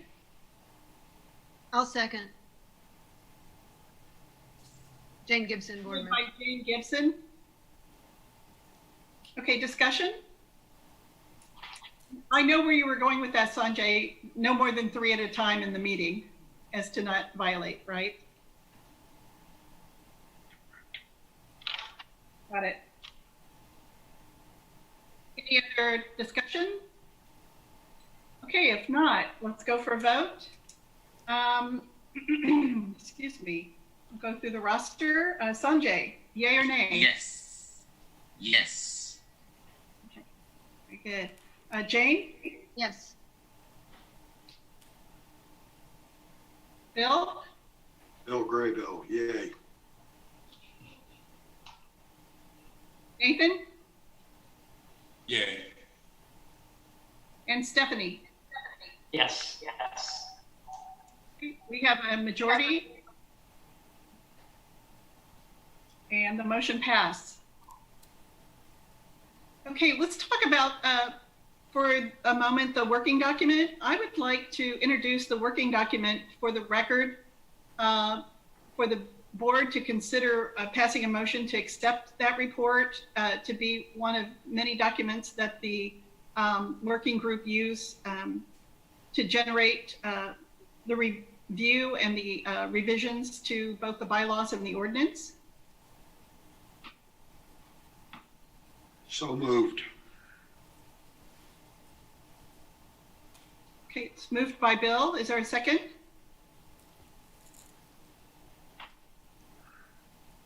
Sanjay's seconding. Okay, let's have discussion.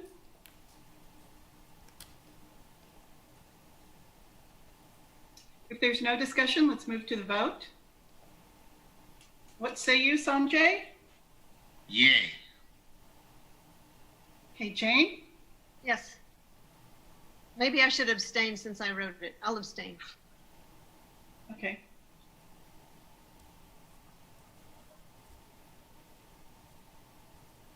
Okay, Bill? Bill Graybill, yay. Nathan? Yay. And Stephanie? Yes. Okay, very good. It's unanimous in passing to accept that working document into the record to be used along with others, of course, as they're doing their research to do the work of this board. And thank you so much, all 3 of you.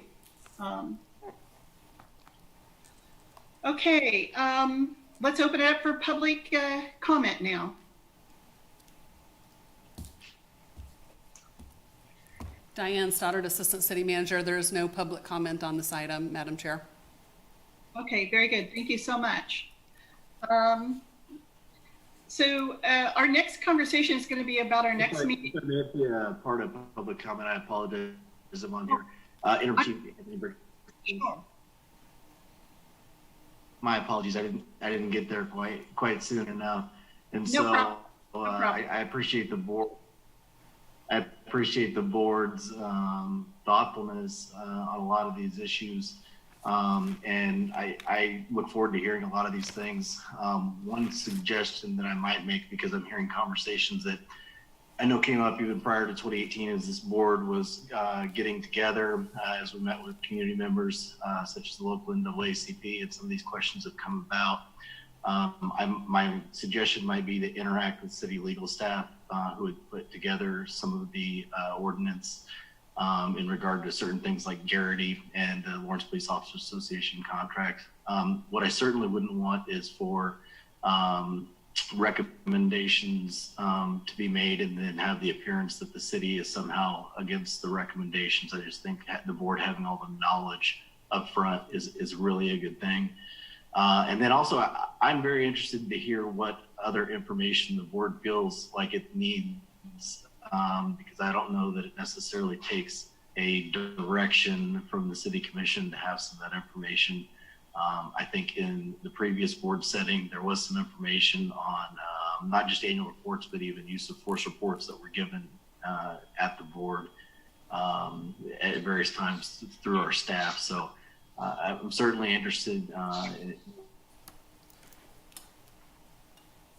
what the board has to say and open to change in the ordinance, but just because the board feels like it needs some of that information. So I do look forward to what you have to say, and I would just encourage you to engage city legal staff. Jane, you want to take it, or Sorry. Tanya? Thank you for your comments. Thank you. Mm-hmm. So I wanted to respond to the chief's comments, and we should not at this point try to strangle the board again. That has led to this situation. So let the board work freely, develop where it wants to be, develop its wish list, and then maybe whatever things have to happen should happen post that. If we want to strangle it again, then we'll end up with the same language that is here, and it's not going to go anywhere. So that is my viewpoint. Okay, Jane. I agree. I think that Sanjay is right, that we need to be able to envision this board in its most productive way, and ultimately all that we can make Captain Brixius's recommendations to the city commission, and at that point, no doubt the city attorneys would all be involved to look to see what we were recommending. I think your point is well taken, and it might be that this board at that time, we don't have to make that decision tonight, but it might be that when we have our recommendations, maybe we do want to have them reviewed, but I don't think we have to decide that tonight. Just to be sure that when we have something to present to the city commission, that it's not insane, it's not crazy, or dangerous or something. Okay, very good. Thank you. Any other discussion?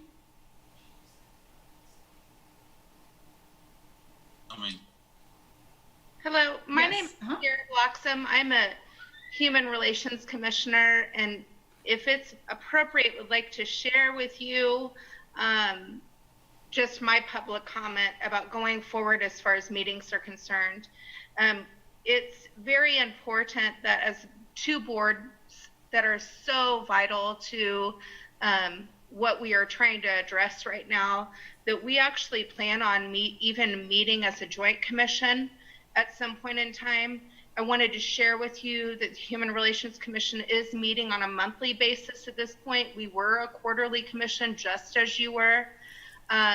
So just those 2 points going forward into, as you plan your working groups and your subcommittees and the times that you're meeting in front of the public, what I did really appreciate at the very beginning by Ms. Sellers and by other members of this commission is that you were holding public voice so accountable in your decisions as you go forward with policy. So I just continue to encourage you to make that as active and as public as you can. Know that you have other commissions that are supporting you in this, that we're ready to do the hard work with you. And I don't think I'm going out of line for speaking on those topics at this point. Thank you so much for your input, and thank you for representing the commission. In fact, I spoke with your board chair, your commission chair, excuse me, about cross involvement, if you will, where and we're glad to have you here with us on that. And so I'd like to hear from the board about the possibility of a joint meeting, perhaps with the Human Relations Commission in the future, sometime in our future, perhaps. We can certainly talk about it at another meeting. But more importantly, that's a good segue to talk about our next meeting. The Human Relations Commission is meeting monthly. Again, their minimum meeting is a required quarterly meeting. And so I'm wondering if you want to engage in a conversation to, at this critical time in our country and certainly in our community, to consider a monthly meeting. This is Stephanie Littleton. I'll kind of jump on that because I've been sitting here thinking that this whole time, and I've been thinking about that for the last year. I think it's critical that we really move forward. We've really had not much time together, as we know, not address complaints. And secondly, meeting as a joint commission, absolutely. I think that's an important initiative. So on both counts, yes. Okay, thank you, Stephanie. Any other discussion or input? Thumbs up, I see. I like facing you as opposed to sitting beside you, although I love sitting beside everyone, I must say. But thank you, Sanjay. Bill? If we've got something to do, something to discuss, I'll be to any meeting you call. But if we're just going to get together and, toss things out, and jack around, I think quarterly meetings are plenty. I would like to comment back on that. This is Stephanie Littleton. I would hope that not be the case, Bill, because we do have a lot of work to do. We have a lot ahead of us. And right now we have a lot on our plate to address. One is definitely getting together with the other commission and pulling together resources. Absolutely. That's an important initiative. Secondly, I go back to what the mayor said. We need to put some things in priority. Definitely this working group is critical to where we go forward to have some strength in the board. So we have a lot of work to do. And we need to start addressing what that looks like in priority and get on with it. Thank you, Stephanie. Any other comments or discussions? Jane? I want to just say that I share Bill's concern that we not meet just for the sake of meeting, but I also think that Stephanie's right that we have things that we do actually need to do. And one of the things that I would be interested in, and I'm not setting the agenda, so I'm just throwing this out there, but I think that we don't know as a board very much about what other boards are doing in Lawrence on this same subject. So it might be that we could have a conversation about what the HRC is doing. And if there are other organizations whose work dovetails with our own, it's probably really important for us to know about that as well. But I'll just stop there. I don't want to just meet for the sake of meeting either. We're all real busy. I agree. And thank you for that comment. And I too am curious about that. I want to make sure that we're as efficient as possible moving forward.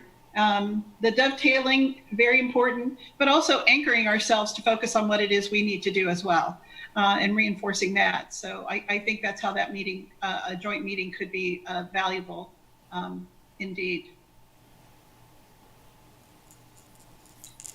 Okay, any other conversations, discussions?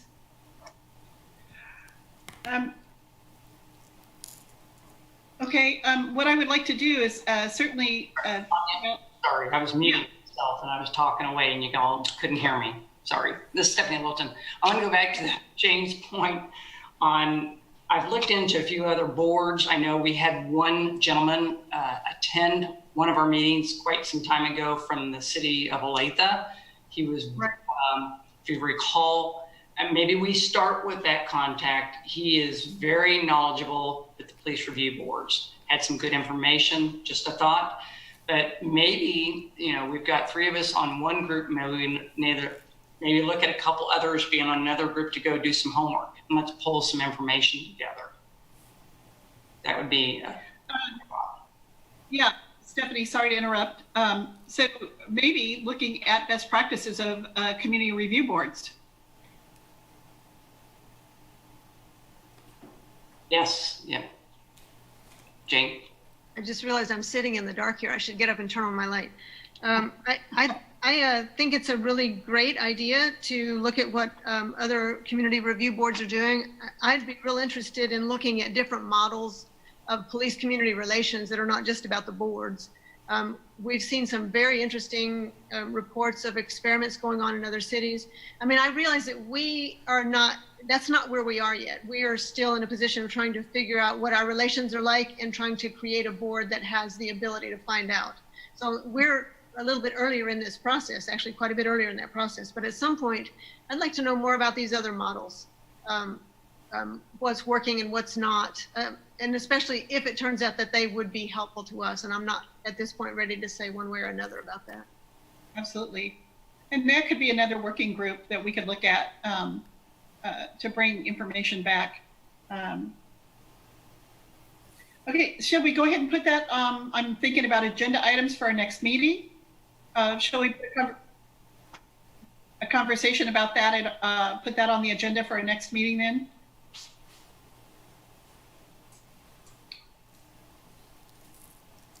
And I'm going to put a pitch out there for agenda items for the next meeting. Certainly we can put an update on the working group for the bylaws and ordinance, or would that be too premature? No, we agreed to do an update. Okay, so I'm looking at the calendar, and if you all could pull out your calendars, we'll look at dates and then we'll add that to the agenda. Madam Chair, Diane Stoddard, Assistant City Manager. So you do have a regularly scheduled meeting coming up on July the 9th that I did want to mention to you. One of the issues is the calendar related to this room and the resources of being able to broadcast the meeting and not exactly knowing where we might be with the health orders. By the time your next meeting occurs, the availability of this room might be an important scheduling factor. I just wanted to mention that. Okay, thank you, Diane. Certainly, we do have the meeting scheduled for the 9th, and the agenda for that meeting that is pretty much already set, where we have an annual report that we need to discuss and approve. Is that correct, Diane? Yes. And there were several items of agenda issues that you all had identified in your meeting in January as well. But typically with the July meeting, you do have the receipt of the report that the police department does turn into the Attorney General, and also the review and approval of your own annual report. Those are some of the major regular calendar items in July. And I had noted from your meeting in January, you had talked about scheduling for the April meeting that of course had to be canceled due to COVID. You had wanted a report about community outreach activities during 2019 and what's planned for 2020 from the police department, and a report on the recent, the rankings of the community in terms of LGBTQ issues in comparison with other communities. That was the report that that had come out late last year, I believe. And then the other thing that you talked about for the July meeting was a refresher on the ordinance and a report about how hate crimes investigations are conducted.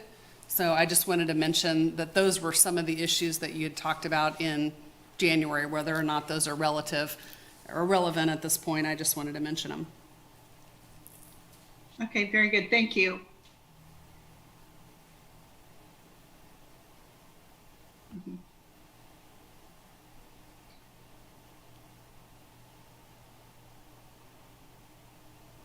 So I'm freezing up again. I'm sorry about that. Jane?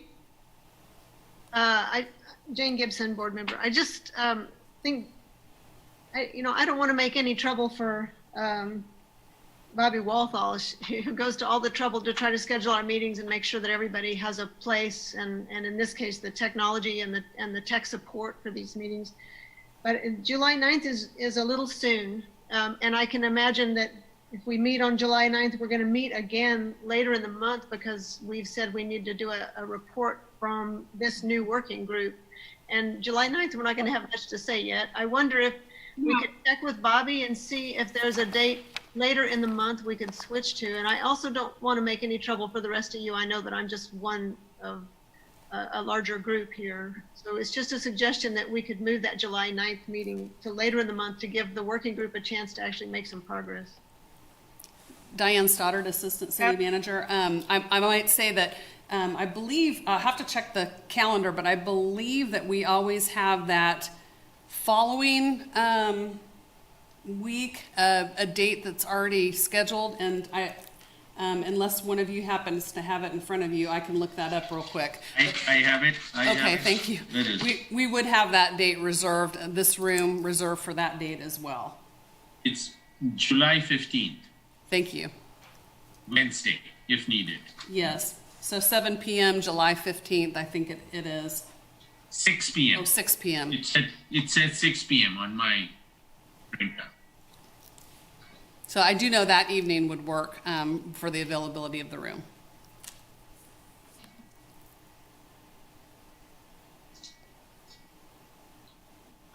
Work group. What are you thinking?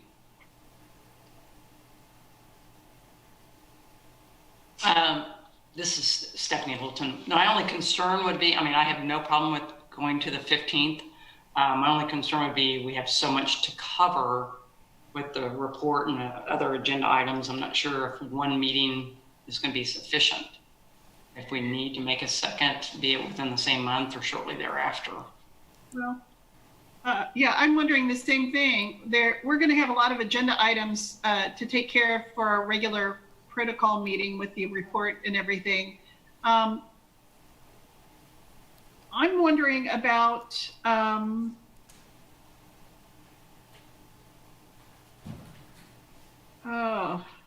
so are you recommending 2 meetings then, Stephanie?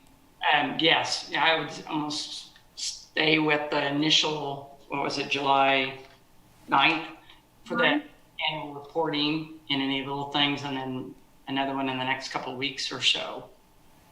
So some more time. Sure. So you're looking at maybe the week of the 20th or 27th, depending on the availability of space? Sure. Okay.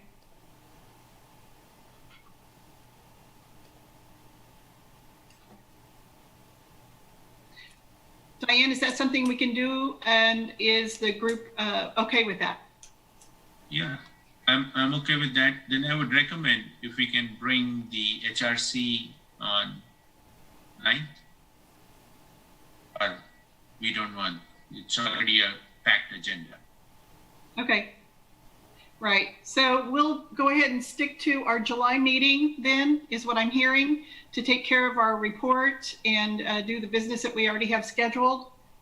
What I'd like to do then is take a look at these other agenda items that we generated in January and put them into priority order, because I think we've got some others that maybe are a little more important, and that would be the work of the work group on the bylaws and the ordinance, and then a conversation about any other kind of work group initiative that we want to explore.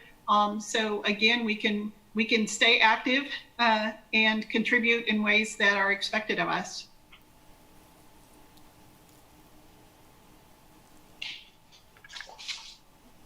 Madam So Chair, Diane, would you remind us of what those January items are? Yeah, Diane just read them a little bit ago, like how hate crimes are handled. I'm sorry. I just didn't get them all. Can I hear them again? Okay, Diane, would you mind repeating those other agenda items that we generated in January? Yes, and I also wanted to confirm, did you want the items that would have been scheduled for April? So the items that would have been scheduled for April, you discussed in January, the community outreach activities for 2019 and what's planned for 2020 from the police department, a report on those LGBTQ rankings that had come out last year. There were some questions that had come up about that. And then for the July meeting, you discussed having a refresher on the ordinance. And I don't know whether that is necessary, for example, since you'll be revisiting the ordinance. And then you wanted a report about how hate crimes investigations are conducted. And in addition to the July items that I mentioned, the report from the police department that goes to the Attorney General's office, and then your own annual report.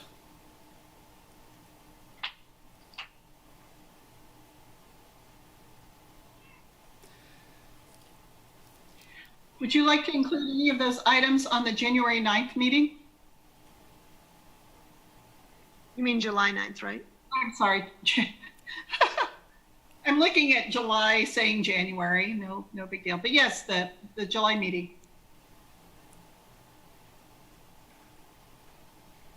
Jane? Jane Gibson, board member. I would say that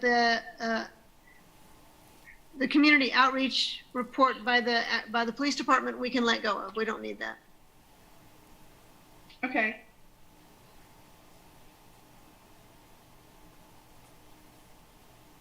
This is a lot for one meeting, or it's even a lot for two meetings.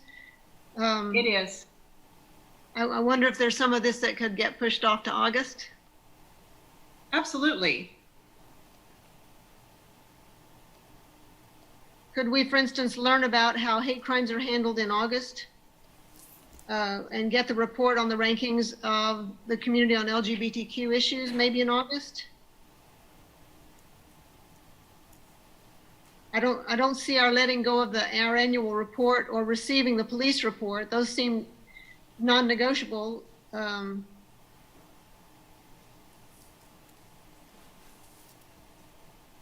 don't know. Just a thought. Yeah, Jane, could you give clarification? You said go ahead and just not even look at community outreach in terms of community relations. I just remember that we had a meeting on the police community outreach, and it was a really long meeting, and it was just this long list of things that they did in the community, and it was fine to learn all about that. I'm just not seeing that that's going to be a priority for us right this minute. I agree. Sorry, this is Stephanie Littleton. It is important, maybe not to Jane's point at this point, but my concern is that we still want to get that somewhere, if it's August, into, get that information, because it's critical. Looking back, the marginalized groups in the community was the initiative that was part of that, that came out of that. So I think that information is going to be important moving forward, just not necessarily in the next meeting or two. Stephanie, you think it could wait till August? I do think it can wait till that. I am a little concerned about putting off the report on hate crimes and how they are conducted. I think it kind of seems to stand out to me on the list. I mean, there's several here that are important, but I think that one stands out. I can see that.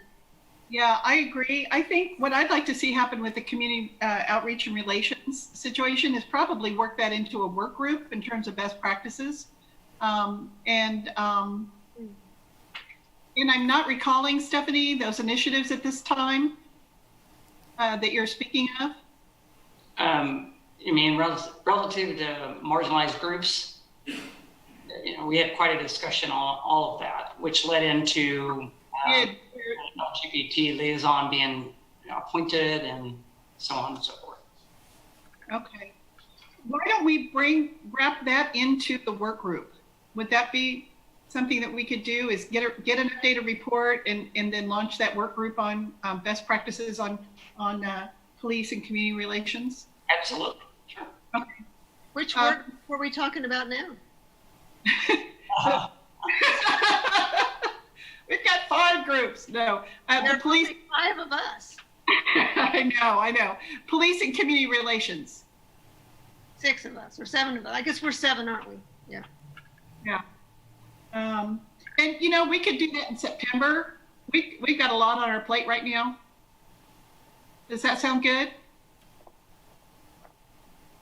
I guess this is Stephanie Littleton. I would just ask the board. I mean, there's 3 of us on one working group. I mean, if we're going to continue to move things forward, who maybe would want to be on a 2 or 3 person working group to work on that piece of it. Take the community outreach, looking into the different review boards, models, what have you.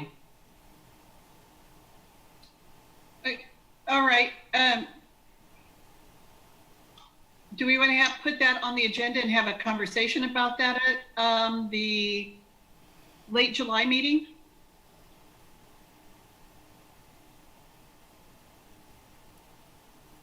Or does anybody have any comment on that now for trying to move something forward with that?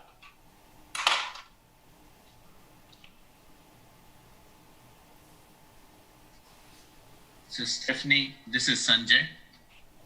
To your point, I thought one of the reasons why we were asking for the community policing or community interaction is because we wanted to use that as one of the indicators of saying how our police is interacting with populations of different populations. And we did have, it means on a basis, they did share with us a lot of stuff they have done. We were looking at how proactively they go into the quote unquote minority communities. And so that was something we were looking forward to. That gets sidetracked or derailed for some time. But the entire group can decide.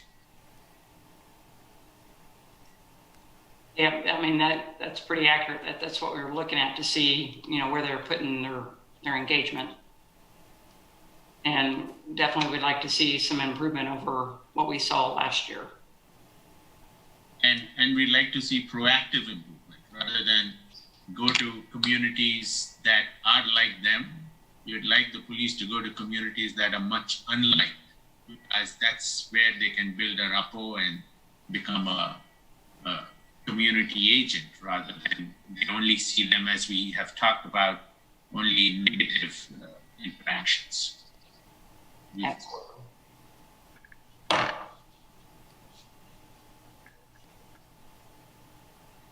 What's the pleasure of the board?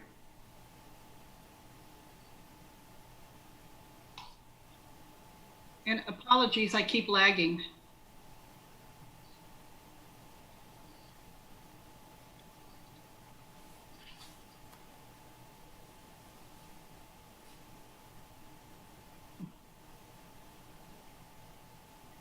Nathan, do you have Okay, some?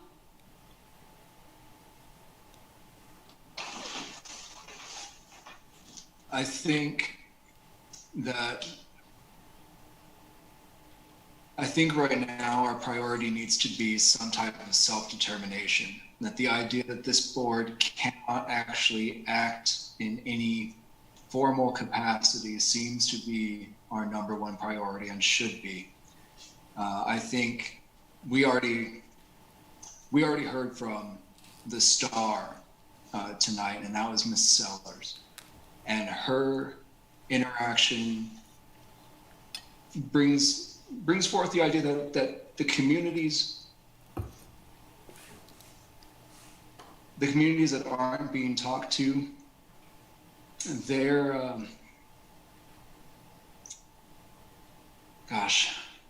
I'm sorry.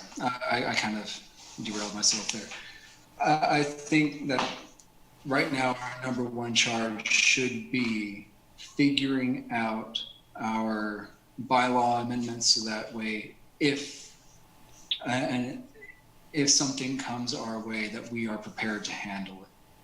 And while reports would be nice, and reaching partnerships with other committees would be nice, I think it's more important for us to decide what it is that we intend this body to be. As I understand it, as the most freshman member here, this is the first time that this committee has actually addressed its own direction. And so I think rather than being preoccupied with what others are doing, let's see, well, maybe we can get an idea of what is working for others, but we need to figure out what it is that this board is actually going to be able to do. Okay, Nathan, thank you. I think I agree, and we are a small group, and our plate is pretty full. So I don't want to drop that off of our agenda, but let's talk about it at our meeting in the latter part of July, okay? Is that agreeable with everyone? Yes, yes. Okay, very good then. All right, so Diane, would you mind checking to see if we can meet then, if there's a meeting time available? And it's getting dark and I can't see. This last 2 weeks of July?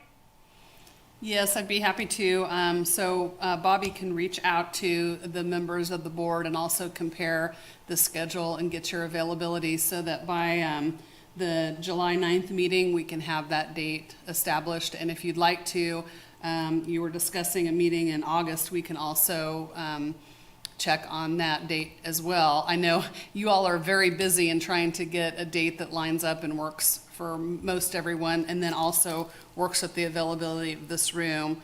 Can sometimes be a little bit of a challenge to put together. Okay. All right, very good. I'm thinking if we meet toward the end of July, we probably won't want to meet again until the end of August. Would that be correct? Sounds good. Okay. Sorry, I think that'd be sufficient. I do have a concern of where we're going to work in a joint meeting. I think. Sure. So how about if I reach out to the chair of the commission and discuss that and report back to you at our through Bobby or at our July 9th meeting? Yeah, sounds good. Okay, very good. Thank you. All right, any other comments, discussions?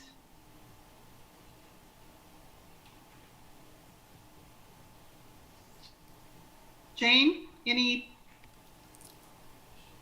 other items for discussion? I saw you move forward like you were going to hit your mic. No, no other comments from me. Thank you. Okay, thank you. Sorry, this is Stephanie Littleton. Sorry, I'm being such a pain tonight. I would ask with something that, once again, that the mayor put on the top three, and I don't know, I've tried to follow all of the steps being taken with regard to the reviewing of the police policies, some of the changes that are taking place. I'm not really sure I'm up to speed on it, but I would like to know, I think the board should know, I mean, where that stands, be it the use of force or what have you. I think there's some work being done on that. I think that's an important thing for us to know where we stand. That's a good point, Stephanie. Thank you. How would you like to proceed on working that into our conversations and agendas? Well, I don't know if it's proper, and I don't know if the mayor wants to be put on the spot, if she can speak to that, or if we want to do otherwise, but I'm just curious where we stand. Okay, very good. I'm happy to speak if you'd like. Thank you.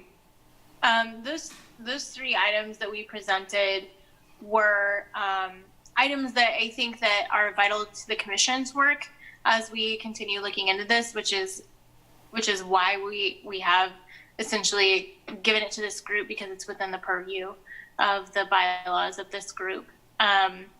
Regarding the police policies, that document has just been published on the website, an updated draft version of that document. That has not been reviewed, and that is a very large undertaking. And I think that that is why it was sent to this group. Another piece of that is that our boards and commissions are another layer of opportunity for our community to engage in these conversations. And so just ensuring that while there may be smaller committees or subcommittees working on these items, providing plenty of space for public comment and gathering that information as well as you go through those items. And I know that's irrelevant to the, sorry, my dog wants to play tug of war. That's irrelevant to the question that I was asked, but I just wanted to throw that out there. So as far as the policies, I hope that all of those are part of that conversation sooner than later. But again, like I said, this prioritization is up to this group, and the motivation for moving forward. Hopefully there's some not necessarily urgency, although I would say that's certainly present, but some real desire to get in and dig into the meat of all three of these items.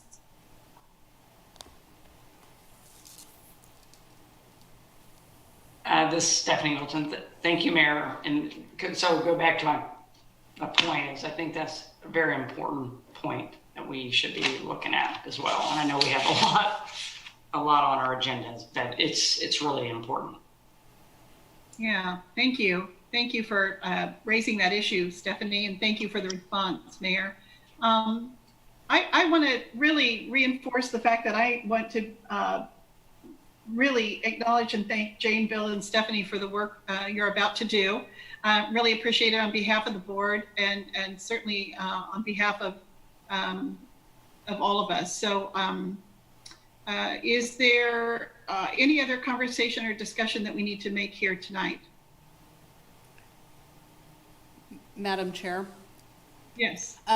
The Assistant City Attorney, Maria Garcia, wanted to raise an issue related to our earlier conversation on the 3-member working group with the alternates. So there was an issue that, that she had identified that she wanted to share.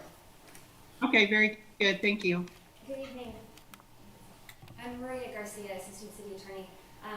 Upon further reflection and some consultation with the regulations under the Kansas Open Meetings Act, I do have some concerns that having alternates on your small group may constitute a serial meeting. A serial meeting, as you know from our training on our very first meeting, is a majority of those members who are having conversations, not necessarily at once, but one person will have a conversation with another person that will then have a conversation with another.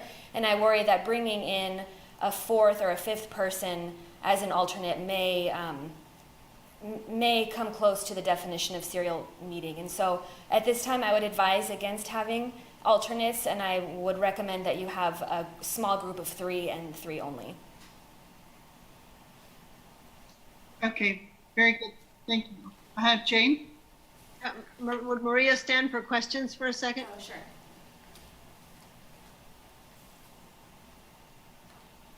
I'm back. Oh, there you are. Thank you. I appreciate that. I wondered about the chain meeting issue. If we had alternates, but if alternates were privy to the things that we talk about or said, would we be in the same? Would we have the same problem, Maria, if for example, one of the members of the 3 had to drop out for whatever reason, but we were to deliver our full report to the board and then maybe re-establish a new board with that 3rd member who would be one of the alternates? Is that just, I don't know, finding a loophole, or is that legit? Thank you for bringing that up. I think that's a really good point, a good recommendation, and one that I also had in mind, that if there will be a new person taking the role of that small group, then everything that has been handled by the group up until that point should be presented to the larger board. And then at that point, you're kind of starting over with this new member. Okay, thanks. Okay, very good then. Thank you. So Diane, do we need to go back and modify our motion? Or make a new motion? I think in light of that information, Madam Chair, Diane Stoddard, Assistant City Manager, I would recommend that you create a new motion that removes the alternates at this time for that working group. Okay. I will move that the working group consists of Jane, Bill, and Stephanie. I'll second. Okay, it's seconded by Jane. Okay, all those in favor by roll call? I'll start with Sanjay. Yay or nay? Yes. Yes. Jane? Yes. Bill? Bill Graybill, yay. Nathan? Yay. Anthony? Yes. Okay, motion passes. It's unanimous. Thank you all very much. And thanks for the clarification, city staff. Appreciate it. Okay, any other items to be discussed? If not, is there a motion? Move to adjourn. Okay, there's a motion to adjourn by Jane Gibson, Second. second by Sanjay. All those in favor, roll call. Sanjay? Aye. Jane? Yeah. Bill? Graybill, yes. Yay. Nathan? Yay. Stephanie? Yes.